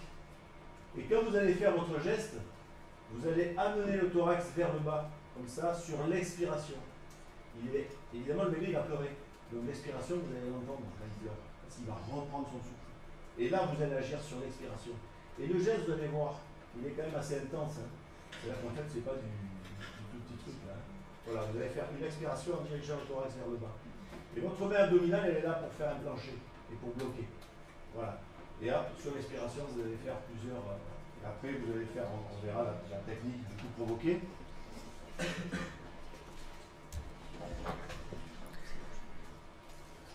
La technique de la tout provoqué. Donc ça, alors là, on va bien rigoler parce que ça, on va le faire l'un sur l'autre en TD. Il y en a bien 2 ou 3 qui vont vomir. Pression trachéale brève au-dessus de la fourchette sternale. C'est-à-dire qu'en fait, cette tout provoquée, c'est pareil. Elle est un peu décriée parce qu'il y en a qui disent qu'elle est douloureuse. Elle peut être douloureuse si elle est mal faite. Donc, il va falloir faire très attention. Vous pouvez esquinter les voies cartilagineuses si vous n'êtes pas au bon endroit. Tiens, Chloé, viens me voir. Oui. Non, c'est pas moi. C'est juste pour montrer le repère anatomique. Voilà. En fait, chez les garçons, vous avez une bombe d'Adam, chez les filles, vous n'en avez pas. Mais vous avez ce qu'on appelle ici une substance un petit peu dure. Là. Hein, tout ça, alors vous allez partir de la fourchette, là, du creux. Vous allez remonter. Et quand vous allez sentir le début de ce petit os là, ici, des cartilagineux, vous n'allez pas faire un appui, parce que sinon là vous allez faire mal. vous allez faire un mouvement virgule de blocage et vous allez remonter cette zone vers le haut. Voilà, et donc là, ici, voilà. Voilà. Donc du coup, c'est très important d'être... Alors on le fera en TD pour que vraiment vous sachiez où est-ce qu'il faut appuyer. Excuse-moi. Hein. Alors, cette pression trachéale, elle est brève, elle n'est pas longue, hein, parce que sinon vous allez quand même... ça va être un petit peu compliqué. Donc elle est brève et elle sert à quoi? Elle sert à déclencher la toux. Et quand il y a des sécrétions, cette toux, elle va être grasse et vous allez remonter pas mal de choses. Alors, laissez-moi vous dire que c'est très mal vécu par l'enfant. Hein. Il n'aime pas. Ça, c'est clair. Et là, les parents, vous allez les prévenir. Vous allez leur dire, attention, ce geste, l'enfant ne l'aime pas, mais c'est impératif de le faire. Si vous ne faites pas de tout provoquer, vous ne remontez pas vos sécrétions, parce que quand vous allez faire votre AFE, vous allez remonter vos sécrétions assez haut, mais pas suffisamment haut pour les passer dans les voies ORL. La tout provoquer va vous permettre de passer ces sécrétions dans les voies ORL et de pouvoir les recueillir. Donc elle est quand même impérative, mais il s'agit de bien la faire. Attention, cette tout provoquer, c'est compliqué. J'ai une femme qui est kiné, elle sait toujours pas la faire. Après 30 ans, j'ai essayé de lui apprendre, elle n'y arrive pas. Bon, ben, il faudra quand même à un moment donné qu'elle y arrive. Remarque qu'elle fait pas de respi, donc ça peut induire un mouchage passif, c'est-à-dire qu'en fait, quand vous allez faire ça tout provoquer, vous allez provoquer un blocage qui fait que souvent l'enfant il va expirer par le nez. Donc quelquefois, ça peut même provoquer un mouchage. Les contre-indications de la tout provoquer, il y en a. On ne sait jamais. Des problèmes cartilagineux, c'est-à-dire que ce qu'on appelle des chondromalacies, c'est-à-dire des problèmes de larynx, des larynx mous, on appelle ça. Et ça, c'est des malformations. Donc du coup, ça aussi, c'est pareil, il faut le savoir. Si vous avez une chondromalacie, il faut éviter de tout provoquer, sinon vous allez faire du dégât. Le RGO, évidemment, le RGO, vous allez activer un réflexe d'un petit peu de vomissement. Donc si vous avez un gros RGO, il va falloir faire votre tout provoquer, mais en faisant quand même assez attention. Les cardiopathies, on en a reparlé. Les laryngites, si vous avez un enfant qui a une laryngite, pas de tout provoquer, attention, parce que là vous allez déclencher un spasme laryngé, et là il y a souci. Et un gros bronchospasme, il vaut mieux pas non plus. Donc il y a quand même des signes à savoir pour pas la faire. Mais la plupart du temps, 90% des cas, vous faites votre tout provoquer quand vous savez la faire. Si vous savez pas la faire, vous la faites pas. Alors juste un mot des mauvaises pratiques. Le clapping. On n'en parle plus, vous oubliez ce mot. Alors vous l'oubliez, mais le problème c'est que c'est difficile de l'oublier parce que la plupart des parents vous dites bonjour, je voudrais des séances de clapping. Bon, pourquoi? Parce qu'on a ce mot est à la vie dure et souvent les médecins marquent clapping sur l'ordonnance. Mais bon, on ne parle plus de clapping, hein, on est d'accord? Donc essayez d'éduquer vos patients et de dire non, c'est pas du clapping, c'est du drainage bronchique. C'est le mot que vous devez employer. Les vibrations mécaniques, évidemment, ce qui est vibromasseur et autres, ça vous oubliez. Hein, ça c'est les fabricants ont essayé de nous vendre ça pendant des années. Ça ne marche pas, ça ne décolle pas, ça ne sert à rien. Et les sondes inadaptées. On parlait d'aspiration tout à l'heure. Quand les fabricants vous vendent des sondes d'aspiration, d'accord? Vous allez vérifier une chose parce que c'est arrivé. Qu'au bout de votre sonde, là, il n'y ait pas un petit trou sur le côté. Auquel cas, si c'est le cas, si vous devez avoir un trou au bout qui aspire, sauf qu'il y a des sondes qui ont des trous sur le côté. Et si vous avez un trou sur le côté, quand vous allez aspirer, la sonde va se plaquer sur la langue, voire le palais, et en remontant, vous allez tout arracher. Donc vous allez faire saigner. Donc faites attention aux sondes inadaptées. Parce que les gens qui vous vendent des sondes, ils y connaissent rien. Donc faites attention. Vérifiez bien vos sondes. Alors,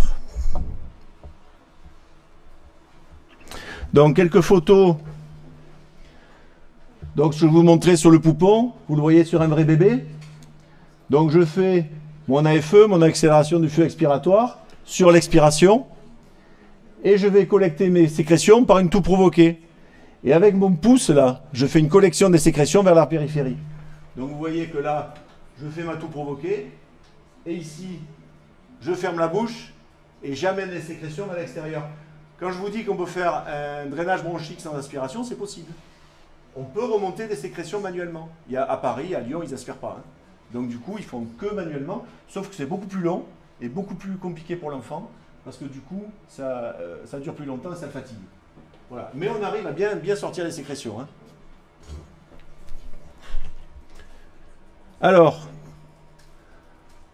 les techniques de rééducation. Donc ces techniques sont reconnues, elles sont validées et elles sont consensuelles. Mais on s'adapte à l'état de l'enfant. Alors quand je dis elles sont consensuelles, vous avez le droit de faire une aspiration. Personne ne vous empêche de faire une aspiration nasopharyngée. Ça a été validé. Sauf que il y a des gens qui la font pas. Voilà, c'est le seul petit, différence que vous allez trouver sur vos pratiques. Vous allez faire le choix d'en faire ou pas. Donc c'est au kiné de choisir les techniques qui lui sembleront les mieux adaptées au type d'encombrement et à l'âge de l'enfant. C'est vous qui décidez. Si le pédiatre vous fait une ordonnance et vous dit pas d'aspiration, globalement, si vous voulez, vous pouvez la faire. Rien ne vous en empêche. Le pédiatre n'a pas à vous dicter vos techniques. Mais si vous ne voulez pas perdre le pédiatre, je vous conseille de ne pas la faire. Parce que sinon, il va envoyer chez quelqu'un d'autre à partir du moment où il ne veut pas que vous la fassiez. Mais globalement, vous pouvez décider de faire votre aspiration, même si ce n'est pas sur ordonnance. Les conditions d'hygiène et d'asepsie doivent être maximales lors des techniques invasives. Ça, c'est clair, évidemment. En fait, quand on parle d'hygiène, c'est compliqué d'être à l'hygiène 100% et l'asepsie 100%. Dans les cabinets, même à l'hôpital, ils n'y sont pas. Le staphylocoque doré, il est partout. Vous avez beau mettre des produits partout, il est très très très virulent. Et quand on l'a, c'est difficile de l'éradiquer. Mais bon, il faut faire attention. Sauf que le staph doré, il est souvent dangereux quand il est mis en interne. Hein. L'ordonnance médicale ne donne généralement pas d'indication sur les techniques et laisse libre choix aux praticiens sur le choix de celle-ci. Ok, il est important de mesurer la responsabilité de nos actes sur des interventions pédiatriques lors de pathologies parfois très sévères. Alors voilà, on revient un petit peu sur Je connais des kinés qui ne font pas de prise en charge de nourrissons parce que ils ne veulent pas prendre de risques. Il faut savoir que vous prenez des risques quand vous prenez en charge un nourrisson. Il faut le savoir. Vous pouvez avoir un problème. On en a eu. On n'a jamais eu de problème grave, mais on a eu des enfants qui nous ont fait des spasmes, qui sont tombés dans les pommes, enfin voilà. On a eu des problèmes avec quelquefois même intervention du SAMU, c'est possible. C'est rare, mais ça arrive. Et alors quand ça arrive, évidemment, il y a panique, parce qu'il y a les parents, parce que voilà, et puis il y a des gens dans la salle d'attente, enfin ça la fout un peu mal quoi. Donc je connais des kinés qui ne prennent pas en charge de nourrissons parce que ils veulent pas prendre de risques. Et ça, c'est chacun fait comme il veut. Moi, je vous incite quand même à le faire parce que nous sommes des acteurs quand même très utiles lors des épidémies. Donc, si on vous forme bien à ces techniques, il n'y a aucune raison que ça se passe mal. Après, vous pouvez toujours avoir des cas particuliers, mais dans toutes vos techniques, toutes vos pratiques, même sur les adultes, vous pouvez avoir des problèmes. Vous pouvez déceler une prothèse de hanche, vous pouvez avoir des tas de soucis. Donc, ça fait partie de notre métier. On a des assurances, hein, mais attention, prescription médicale. Hein. Alors, juste un petit mot sur le matériel et les locaux. Si vous décidez de faire de la kiné respiratoire de nourrisson, il vous faut quand même une salle adaptée à ça. N'allez pas faire de la kiné respiratoire sur une table de massage où vous mettez des adultes tous les jours et où le soir vous allez mettre des bébés là-dessus. Moi je pense qu'il faut une pièce dédiée à ça. D'accord ? Donc, un endroit adapté aux normes de non-transmission virale, vous devez faire le ménage assez souvent et bien en profondeur. Évitez si possible la présence de jouets qui sont des jouets contaminants. Donc en salle d'attente, vous ne mettez pas de jouets. Vous pouvez isoler dans un box d'attente les sujets fragiles. Les gros prémas, nous on a 2 salles d'attente. On a une salle d'attente où on met les enfants fragilisés pour qu'ils ne soient pas mélangés avec tous les gens qui attendent. Parce que je vous garantis qu'en hiver, vous pouvez avoir 20 personnes dans la salle d'attente et ça dépote. Hein. Les gels hydroalcooliques, évidemment, à disposition de tout le monde, hein, y compris des parents. Donc vous en mettez un peu partout, comme à l'hosto. Et votre salle de drainage, donc elle est dédiée spécifiquement à la kiné respiratoire. Un point d'eau impératif, évidemment, pour se laver les mains. Un matelas allongé pour le confort du bébé. Vous voyez, ce petit matelas là, c'est un petit matelas allongé Vesco. Il est très bien parce qu'il n'est pas trop mou, il n'est pas trop dur, il est nickel. Et vous voyez, il est un petit peu incurvé. Le réglage du chauffage adapté, c'est pas la peine qu'il fasse hyper chaud dans la salle.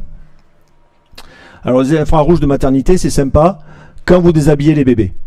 Seulement, franchement, nous on les déshabille pas. Alors vous verrez dans des kinés les déshabillent. Alors ils arrivent en hiver, ils ont 6 couches. Vous allez déshabiller votre bébé, ça va prendre 10 minutes. Vous allez le rhabiller, ça va prendre 10 autres minutes. Donc on essaie quand même de le mettre en confort, c'est-à-dire d'enlever quelques couches. Vous n'allez pas lui faire ça sur 6 couches.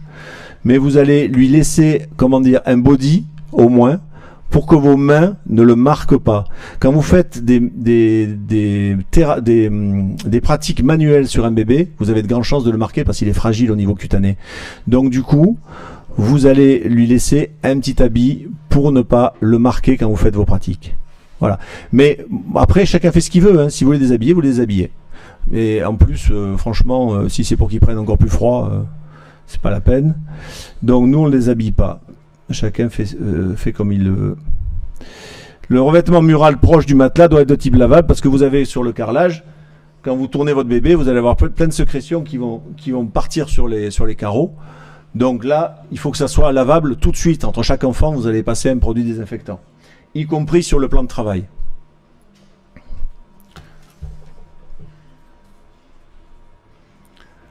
Au niveau du matériel, qu'est-ce qu'il vous faut pour être un parfait kiné pédiatrique? Il vous faut un stéto. Il vous faut un oxymètre de pouce, ça c'est impératif, on l'a vu tout à l'heure.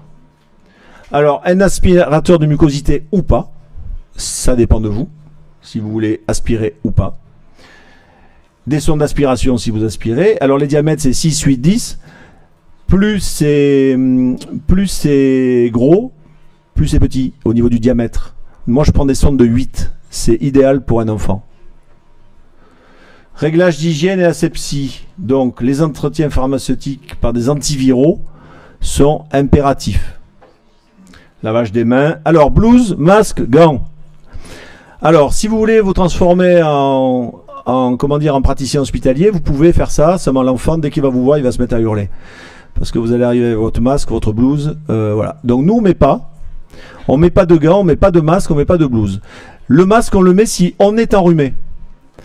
Mes associées féminines mettent des masques parce qu'elles sont fragiles elles-mêmes, donc chaque fois qu'elles drainent, elles tombent malades. Donc du coup, elles mettent un masque pour se protéger elles.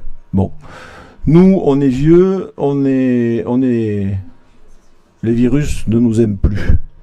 Donc du coup, on met pas de masque. Mais après, c'est le choix de chacun. Hein. Chacun fait ce qu'il veut. Hein. Privilégier une poubelle à commande pédestre, évidemment. Évitez de toucher la poubelle avec la main quand vous faites un bébé. Et vous prévoyez toujours un stock de rechange de sondes, de tuyaux, de dosettes, etc. Ne tombez pas en panne au cours d'une séance. Ah merde, j'ai plus de dosettes pour laver le nez. Ça la fout mal. Voilà, donc le matériel, je vous l'ai mis en photo. Une petite poubelle à pied, un oxymètre. Alors vous avez plusieurs styles d'oxymètre. Là vous avez le jaune, là c'est un oxymètre qui est très très fiable. Par contre le petit là qui est à côté, franchement ça vaut rien. Voilà, gel hydroalcoolique, les sondes, le masque et les petites dosettes. Vous voyez, il ne faut pas grand chose. Hein. Voilà, les traitements médicaux. Donc on en a vu tout à l'heure, les bronchodilatateurs. On va peut-être vous demander de les administrer. C'est-à-dire comme je vous ai montré tout à l'heure là avec le baby à l'air, on va peut-être vous demander de faire une administration d'anti-inflammatoire, voire de ventoline. Alors vous allez montrer comment ça marche, mais vous n'allez pas lui mettre sa ventoline avant votre séance. Hein. La ventoline, vous le ferez au calme, enfin vous direz aux parents de le faire au calme quand ils seront revenus à la maison. Donc le rôle du kiné doit se limiter à la recommandation de l'utilisation en fonction de l'évolution des signes sibilants. Attention à la déontologie. Alors évitez de dire aux parents votre enfant siffle, il faut de la ventoline. Vous n'êtes pas médecin et le médecin pourra vous le reprocher derrière. Il y a des médecins qui sont contre certains médicaments et qui ne les prescrivent pas. Donc du coup, n'allez pas dire aux parents demandez à votre médecin de la ventoline. Vous allez perdre votre médecin s'il n'est pas d'accord. Donc vous ne dites rien. Par contre, si les parents vous demandent ce que c'est que la ventoline, là vous l'expliquez. C'est un bronchodilatateur. Et à quoi ça sert? Ça sert à dilater les bronches et à ce que l'enfant respire mieux. Donc ça, vous êtes censé le savoir, vous pouvez l'expliquer. Donc le rôle du kiné se limite à la recommandation. Le mode d'administration se fera soit par chambre d'inhalation, baby à l'air, on l'a vu, soit par aérosol. Le kiné pourra être sollicité par la famille, on l'a vu aussi. Les corticoïdes anti-inflammatoires se font souvent par aérosol thérapie, comme on l'a vu tout à l'heure. Les antiviraux ne sont pas efficaces. C'est-à-dire sur le VRS, ils ne sont pas efficaces. Donc c'est pas la peine. Et l'antibiothérapie uniquement en cas de surinfection. Juste un petit mot sur l'hospite. Parce que l'hospite, c'est quand même, on va dire, ne prenez pas l'hospite comme un échec. Votre bébé, s'il est hospitalisé, vous n'êtes pas en faute. C'est que la maladie a été plus forte que vous et qu'elle était surtout certainement très avancée quand vous avez vu l'enfant. Donc du coup, les parents, c'est un traumatisme d'aller à l'hôpital avec leur bébé. Donc vous allez un petit peu faire un petit, comment dire, leur remonter un peu le moral. C'est-à-dire que votre bébé, il n'est pas bien. Vous l'envoyez à l'hosto. Vous allez dire aux parents, ne vous inquiétez pas. Il y a de grandes chances pour qu'il n'y reste pas. Il y a de grandes chances pour qu'il fasse un aérosol et qu'ils sortent et que vous le renvoyez le lendemain. Mais par contre, ils vont avoir des traitements que vous n'avez pas dans vos cabinets. Donc n'hésitez pas. Donc l'hospice d'un enfant ne doit pas être interprété donc comme un échec, ce que je viens de vous dire. Donc l'intérêt de l'hospice, c'est qu'il va y avoir une surveillance évidemment appropriée. Il va y avoir une oxygénothérapie, on va le remettre sous oxygène, on va le réhydrater parce qu'il s'est déshydraté ce petit bout. Et on va l'alimenter par perfusion. Parce que ça fait 2 ou 3 jours qu'il n'arrive plus à prendre ses biberons. Ça donnera un repos parental et une aide psychologique. Voilà. Donc, moins de temps ils y restent, mieux ils se portent, hein, les enfants à l'hôpital. Parce que c'est quand même... voilà. Mais la plupart du temps, quand ils sont petits, ils peuvent rester jusqu'à 5-6 jours. Hein. Donc... n'hésitez pas à faire appel aux urgences et aux 15 si jamais vous avez un problème. C'est-à-dire que si jamais vous avez un bébé dans votre cabinet que vous devez hospitaliser, vous appelez les urgences et vous leur dites « je vous envoie un bébé » et vous leur donnez la saturation et les signes cliniques. Comme ça déjà, ils ont quand même des indications. Alors, notre action elle est en étroite collaboration avec les kinés de ville organisés en réseau. Ces fameux réseaux, on en parlera un petit peu tout à l'heure, ça s'est mis en place il y a à peu près 6 ans, voire plus. À Montpellier, on a été un petit peu long à la détente, mais ça existe. Alors le problème de ces réseaux, c'est que si vous voulez en faire partie, c'est tout à fait possible. Sauf que moi, je considère qu'il y a certains kinés qui font partie de ces réseaux et qui n'ont pas forcément la bonne formation. Donc c'est vrai qu'il faut vraiment qu'il y ait une formation au préalable. Il faut que vous soyez à même de bien prendre en charge ces enfants en réseau. Mais rien ne vous empêche de faire partie de ces réseaux. Voilà. Et alors, un petit mot sur cette conférence de consensus qui a eu lieu en 2000. Elle s'est mise en place pour parler de 6 problèmes. Quelle est l'histoire de cette maladie? Quels sont les critères d'hospitalisation? Quel traitement proposer hors kiné? Et comment organiser ces fameux réseaux? Quels sont les moyens de prévention? Vaccination, hygiène, et la place de la kiné respiratoire dans la prise en charge de la bronchiolite. Et tout ça, ça a été évalué par des pédiatres, des urgentistes, des kinés, des généralistes. Ils se sont tous réunis et ils ont mis au point une conférence de consensus et ils ont débouché sur un consensus de soins qui fait qu'on peut le suivre comme on peut ne pas le suivre. Mais c'est un consensus, ça ne vous donne pas comment dire, l'ordre de faire comme ils ont décidé. Ça vous le préconise, c'est tout.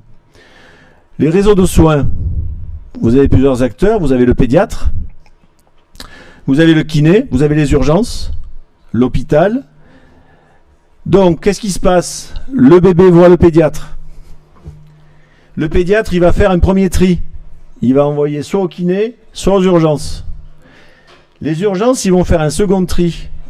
Ils vont peut-être vous renvoyer le bébé parce qu'ils trouvent que ce n'est pas nécessaire de l'hospitaliser. Ou alors, ils vont l'hospitaliser.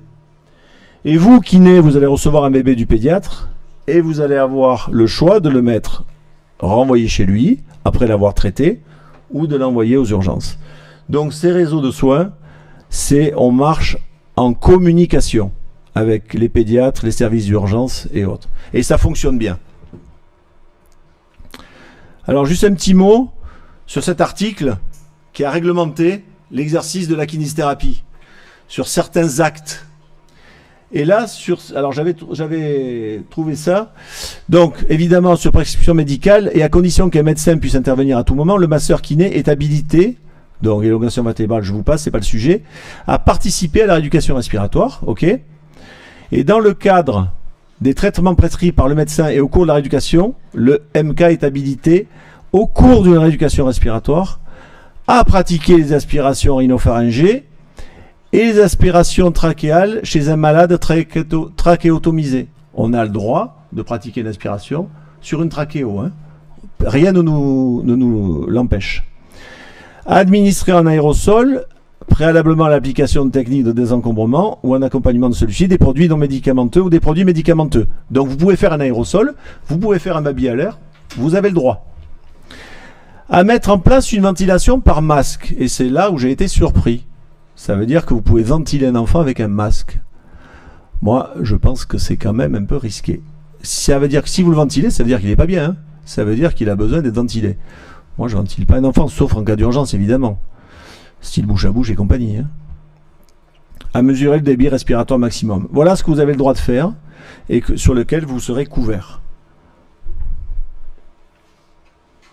Donc, ces réseaux, il y a une prise en charge qui est continue parce que l'enfant il va être pris en charge le week-end et les jours fériés par ces réseaux. Il y aura des fiches de suivi qui vont circuler de kiné en kiné. Ces fiches de suivi, je vous en ai mis une après. Ils seront accueillis les week-ends et ils seront en connexion avec les urgences. Ces réseaux, on a démontré par chiffres que ça limite les hospitalisations. Donc c'est quand même relativement intéressant. Les inconvénients, c'est que dans les zones rurales, c'est un peu compliqué de mettre en place ces réseaux. Donc ils font ce qu'ils peuvent, mais c'est vraiment difficile quand vous avez un enfant qui a une bronchiolite et qui part en vacances au fin fond de la Lozère. Quelquefois c'est un petit peu compliqué de trouver un kiné qui va le prendre en charge un dimanche. Voilà, problème du changement des praticiens qui n'ont pas forcément tous les mêmes techniques. Donc les parents vont être un peu perdus quelquefois. Disponibilité. Ok, voilà ces fameuses fiches que nous on a mis au point dans nos cabinets, mais chaque cabinet peut en mettre, voilà, où il va y avoir jour 1, jour 2, jour 3, et on va placer tout ce qu'on a remarqué le jour où on a vu la séance, et cette fiche, elle va partir avec le bébé si jamais les parents partent en vacances quelque part. Donc ça va donner des indications au pédiatre, au kiné qui va le recevoir dans un autre endroit. Un truc que vous devez savoir quand même impérativement, sur la prise en charge, de savoir ce que vous pouvez faire et décider par rapport au médecin. Déjà, la durée et le rythme des séances. La durée, normalement, elle doit être courte sur un enfant atteint de bronchiolite parce qu'il est fatigué, vous allez encore plus le fatiguer. Donc, quand je dis court, vous allez me dire, c'est quoi court? En fonction de l'état de l'enfant, la durée moyenne d'une séance de désencombrement doit durer entre 6 et grand max 10 minutes. Mais, là, plus près on est proche de 6-7 minutes, mieux c'est. Parce que l'enfant, il va être épuisé après la séance de kiné. Vous allez voir que c'est quand même un petit peu hard, quoi. Hein. Donc l'enfant se fatigue. C'est un soin qui est traumatisant pour la famille. Moi, j'ai des mamans qui se mettent à pleurer, qui se mettent dans le coin de la salle. Donc plus vite c'est fini, plus vite elles finissent de pleurer. Elles récupèrent leur bébé. Et vous pouvez aggraver le bronchospasme si jamais vous êtes trop long et trop intense. Donc il faut faire attention. Le rythme, il est décidé par le kiné, et ça j'insiste. Le rythme des séances, c'est vous qui le décidez, c'est pas le médecin qui vous le dicte. Parce que vous allez voir l'enfant tous les jours, voire une fois tous les 2 jours, mais vous allez indiquer aux parents, voilà, je le vois demain, voire je le vois 2 fois par jour, matin et soir. Mais ça, c'est vous qui le décidez. Vous avez ce droit. Donc, les séances peuvent être effectuées 2 fois par jour, et la plupart du temps, sur un tout petit atteint de bronchiolite, c'est souvent le cas. Vous avez 2 séances par jour, une le matin, une le soir. Elle s'espace dans le temps en fonction de l'évolution de l'état de l'enfant. Si l'enfant s'améliore rapidement, évidemment, vous allez espacer vos séances, vous allez passer une fois tous les 2 jours, voire tous les 3 jours, voire une fois par semaine, pourquoi pas. Donc en fait, vous allez voir en fonction, c'est vous qui allez décider. Voilà, je vous conseille de garder un petit peu votre enfant un petit peu sur une durée longue parce qu'il va rechuter, pratiquement 2 fois sur 3. Donc le fait de le voir une fois par semaine, ça va vous montrer s'il guérit ou pas. Et ça, les parents, ils adorent. Parce que du coup, ils ont tellement peur qu'il rechute. Donc le fait de les voir, derrière, ça les rassure. Donc, s'il y a une rechute, vous réadaptez la fréquence des séances. Et vous repassez 1 fois par jour, voire 2 fois par jour, ainsi de suite. À quel moment vous faites votre séance? Évidemment, loin des repas. Quand ça sécrète. Si ça sécrète pas, c'est pas la peine d'aller l'enquiquiner. La séance du matin sera efficace, car c'est souvent maximal le matin que l'enfant est encombré. C'est-à-dire que l'enfant, le matin, il se réveille, il est plein. Il a le nez plein, donc la séance du kiné va être efficace le matin. Par contre, la séance du soir, elle sera aussi efficace parce que vous allez le faire mieux dormir. Donc du coup, 2 fois par jour, c'est pas mal. Voilà, dans le cas d'une grosse bronchiolite. Les soins à domicile, parlons-en un petit peu. Ils pourront s'avérer nécessaires sur demande médicale pour que vous soyez remboursé de vos déplacements. Si l'enfant est trop affaibli ou fiévreux. Je me fais une petite parenthèse sur les soins à domicile. Attention, les gens profitent du soin à domicile. Seulement vous, quand vous allez faire un domicile, vous allez être nettement moins efficace que dans votre cabinet parce que vous allez avoir 3 enfants en 1 heure, alors que dans votre cabinet, vous allez en avoir beaucoup plus. Et vous avez des gens qui ont vraiment aucun scrupule à vous faire déplacer parce que d'abord, ils ne paient pas parce qu'ils sont pris en charge tellement souvent par des prises en charge CMU ou autres. Et donc, du coup, ils vous font déplacer et vous arrivez, ils sont tous devant la télé, ils vous disent le bébé est là, allez-y. Voilà, donc moi les soins à domicile, j'ai donné et je donne de moins en moins. Donc ça c'est juste un petit truc perso que je vous donne. Faites un petit questionnaire sur la demande des soins à domicile. Pourquoi vous voulez que je vienne chez vous? Parce que j'ai pas de voiture. D'accord. Y a le tram, il y a le bus. Ouais, mais bon, c'est embêtant. Ok. Pourquoi vous voulez des soins à domicile? Parce que mon mari travaille et que je suis tout seul avec 6 enfants à la maison. Donc je ne vais pas amener mes 6 enfants. D'accord? Ok. Ou alors, tout simplement parce que j'ai un enfant handicapé. Et qui est atteint de bronchiolite comme les autres, qui a un gros handicap, et donc il ne peut pas trop bouger. Voilà, donc vous faites un questionnaire, et c'est à vous de décider si vous le prenez ou pas, et si, voilà. Normalement, sur la déontologie, on n'a pas le droit de refuser des soins. Vous pouvez être accusé de non-assistance à personne en danger, mais j'ai jamais vu un cas hein, jusqu'ici. Donc je vous le dis, mais... L'approche psychologique de la famille. Vous allez voir quand vous verrez des parents, c'est quand même très très très compliqué. Les parents sont dans un état, quand ils arrivent dans vos cabinets avec un bébé qui va pas bien, ils sont très mal. Et en plus, vous allez en rajouter parce que vous allez faire un soin désagréable à leur bébé. Donc du coup, psychologiquement, vous allez leur faire double peine. Sauf que derrière, vous allez souvent l'améliorer. Donc psychologiquement, les parents vont être quand même assez reconnaissants, à condition que vous fassiez bien votre boulot.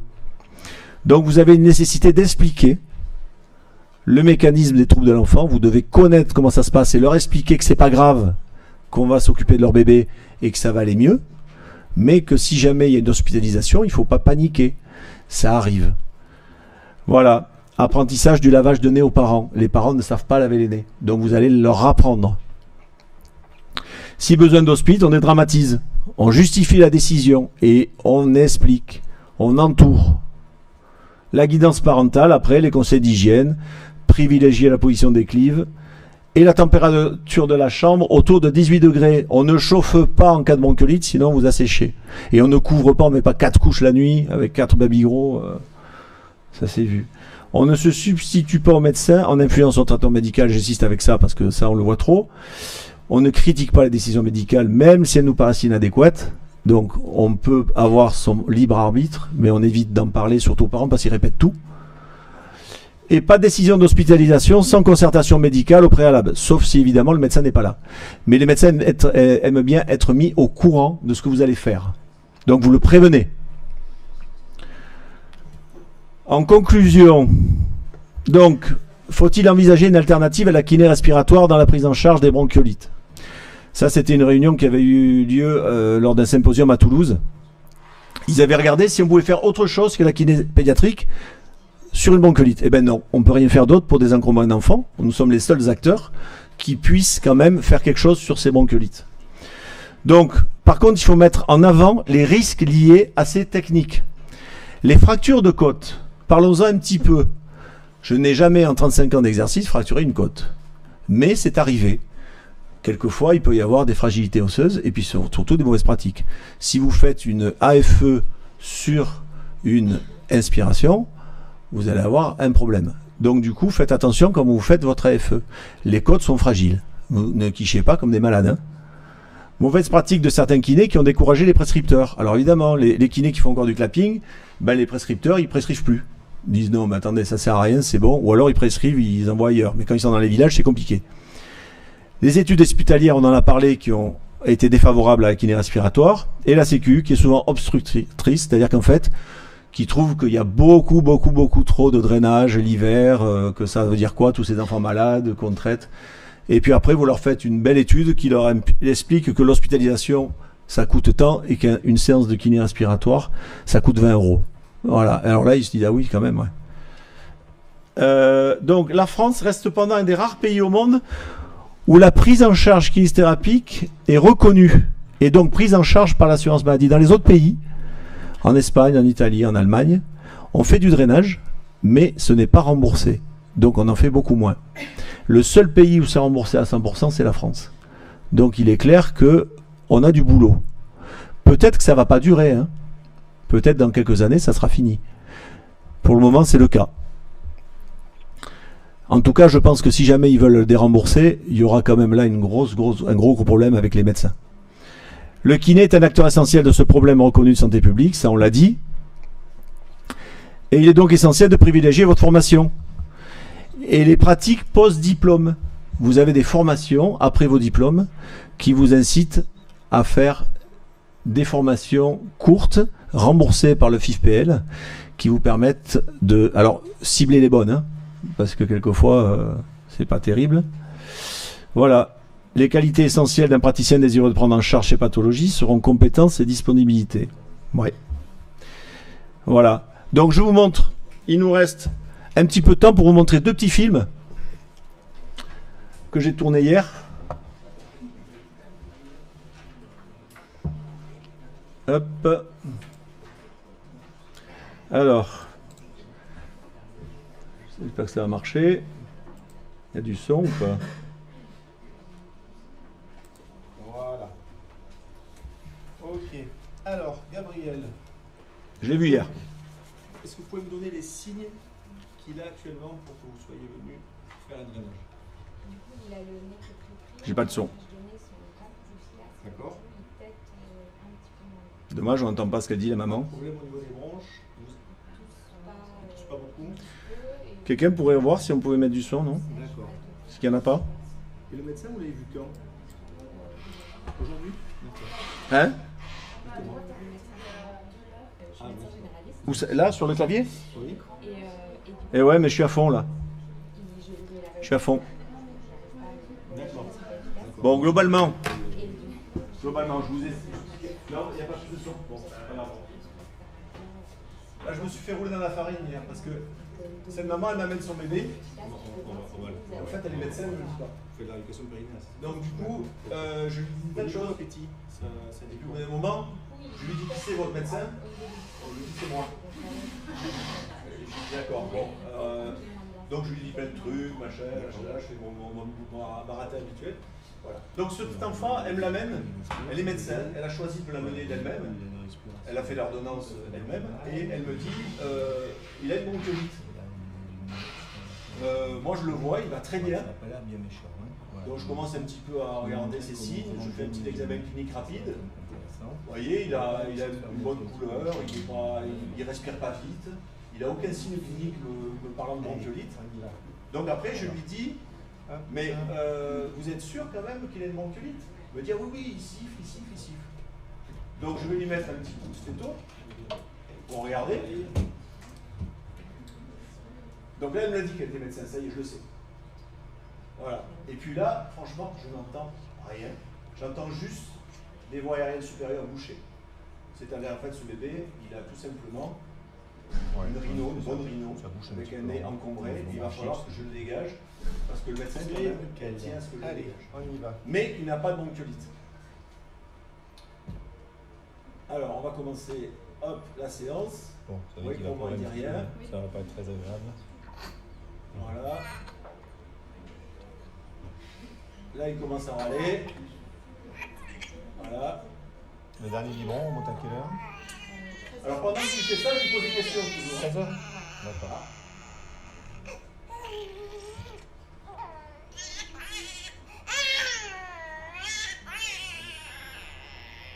Vous êtes généraliste dans le coin? Provoquer. Non. Non. Non. D'accord. Donc là, ce que je fais, en fait, j'amène les sécrétions le plus loin possible vers le nez. Elles sont pas loin. Au niveau bronchique, il n'est pas très encombré. Donc je fais la fameuse manœuvre dont je vous ai parlé tout à l'heure.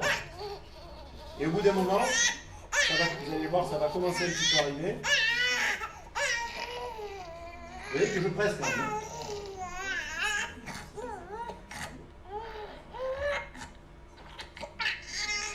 Voilà, ça commence à remonter un petit peu. Voilà, ça commence à arriver. Voilà, là vous commencez à avoir les sécrétions qui vont apparaître. Voilà, Voilà. hop. Et au niveau du nez, Alors évidemment, vous allez c'est dire facile ça. Hein, ouais, d'accord. Voilà. Là, en fait, fait, là, ces sécrétions qui sont ce que arrivées, je la vais maman, faire, les c'est jamais préparer un petit peu le réussi à les terrain. voir. On va faire remonter les sécrétions nasopharyngées qui sont derrière et qu'on ne pouvait pas avoir avec le lavage de nez. Donc on fait un petit lavage de nez. Par contre, je vais vous montrer après comment vraiment il laver le nez.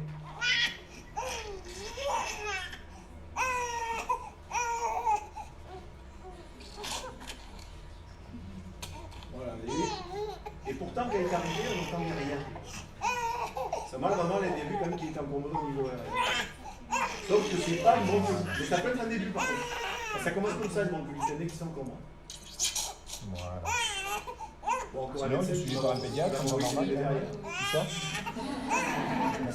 D'accord. Voilà. Vous voyez que quand même, mine de rien, on arrive à remonter Oui, pas c'est mal. par là.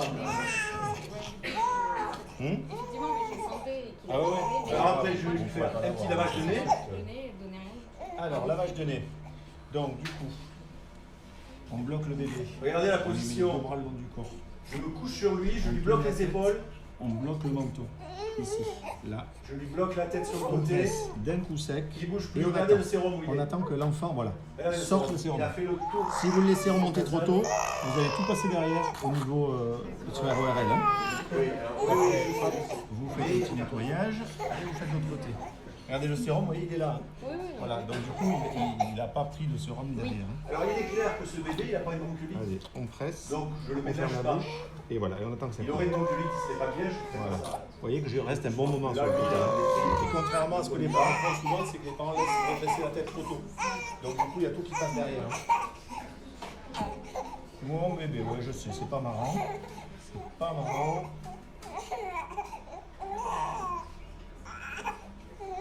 Allez, on va juste nettoyer un petit peu et je te fais tranquille. Voilà. Allez. Voilà. En fait, avec votre lavage de nez, vous avez une petite aspirette derrière. Voilà, on fait la même chose. Donc en fait, vous allez chercher les deux fonds de la gorge aussi. Voilà, vous voyez la respiration. Là, je fais juste Voilà. collection de sécrétions qui sont en Allez, c'est fini. Voilà. Voilà, je fais pousser l'enfant avec la Voilà. l'enfant va pousser ramener des sécrétions. C'est pour ça qu'il ne faut pas qu'il ait mangé 2 heures avant. Hein. Sinon, on a des surprises. Voilà, nickel, tout était parti. Hop. Bon, ben là, ce bébé, il est nickel. Voilà. Il a- En fait, avec le lavage de lait, tout Et la maman, elle va être ravie. derrière. Allez, faites-lui un gros câlin. Bonjour. Allez, voilà. Et je va- vous en montre un second. Votre bébé ici, la tête de Qui, elle, était une bronchiolite. Voilà. Ok. Alors, Gabriel. Donc, est-ce que vous pouvez me donner les signes qu'il a actuellement?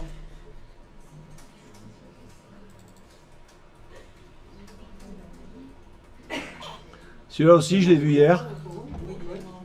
Alors ça, c'est un enfant qui a une bronchiolite, mais que j'ai traité, ça fait une semaine que je le vois. Donc là, du coup, il commence à aller mieux. Voilà, tout provoqué. Vous voyez que c'est petit quand même. Hein. Celui-là, il a été hospitalisé, c'est l'hôpital qui me l'a envoyé. Je le traite depuis une semaine.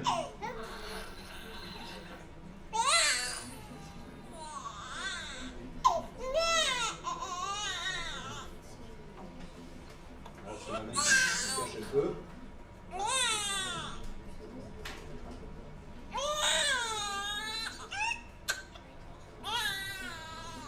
bien sur l'expiration. Hein. Vous voyez que là, je joue sur la cage thoracique, sur l'expiration. Le bébé pleure, je me sers du pleur pour trouver l'expiration. Bon, c'est bien. C'est tout bon ça. Allez. Voilà, c'est bien sorti. Super. Paf. Il a tout éjecté. Allez, D'ailleurs, on va ça faire sort. l'autre côté. Hop. Voilà, super. Voilà, là, alors, ils m'ont éteint la lumière. C'était les stagiaires qui filmaient et il y en a une qui a éteint la lumière. Donc du coup, allez. Voilà, donc, pour vous montrer juste un petit exemple, en TD, je vous en montrerai d'autres, des enfants atteints d'une façon plus sévère. On le verra en TD. Est-ce que vous avez des questions? Est-ce que vous avez des questions particulières? Si vous ne déshabillez pas, comment vous voyez si... Alors, c'est une bonne question. Normalement, le bébé là qui est arrivé, ce que j'ai fait, c'est que j'ai soulevé et j'ai regardé déjà s'il y avait un balancement thoracique, thoraco-abdominal, voilà. D'entrée, le bébé que vous avez vu le premier, il n'avait aucun signe clinique de gravité. Donc franchement, par contre, si jamais je vois qu'il y a un signe et que je commence à avoir un doute, évidemment, je vais regarder un petit peu au niveau thoracique ce qui se passe. Hein. Donc j'adapte en fonction de ma séance. Mais c'est sûr qu'il faut regarder. Hein, voilà. Après, vous avez d'autres questions?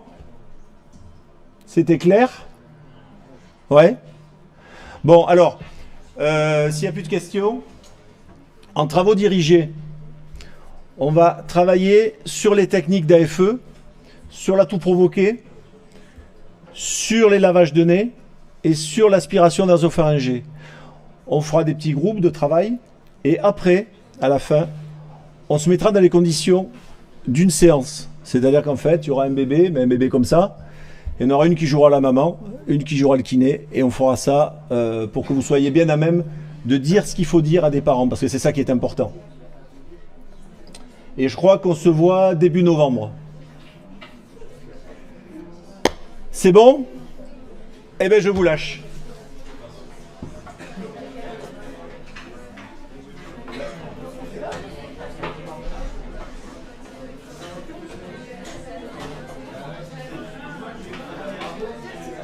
Oui. Il y en a qui avaient d'abord tué ça parce que À la sortie de la maternité. Les gens qui sortent de la maternité, 6 jours, s'ils arrivent au cabinet, je les prends en charge. Et pour le mémoire, du coup, est-ce que je peux partir sur la spasticité ou pas? Attends, si il a vraiment une spasticité. Tu peux en parler. Ce sera bien, j'ai trouvé ça 3 bilans. 3 bilans? 3 bilans, par contre, j'en ai plus absolument dessus. C'est décidé vraiment sur les choses. C'est ta recherche qui doit s'écouter. Il n'y a rien? Je te l'ai dit, mais ça il va falloir qu'on mette des... Réfléchis.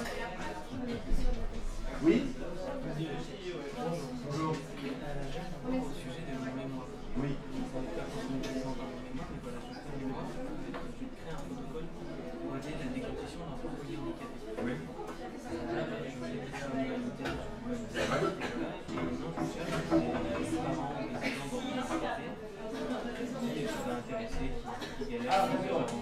Donc tu cherches des enfants qui pourraient rentrer dans le cadre de ton mémoire.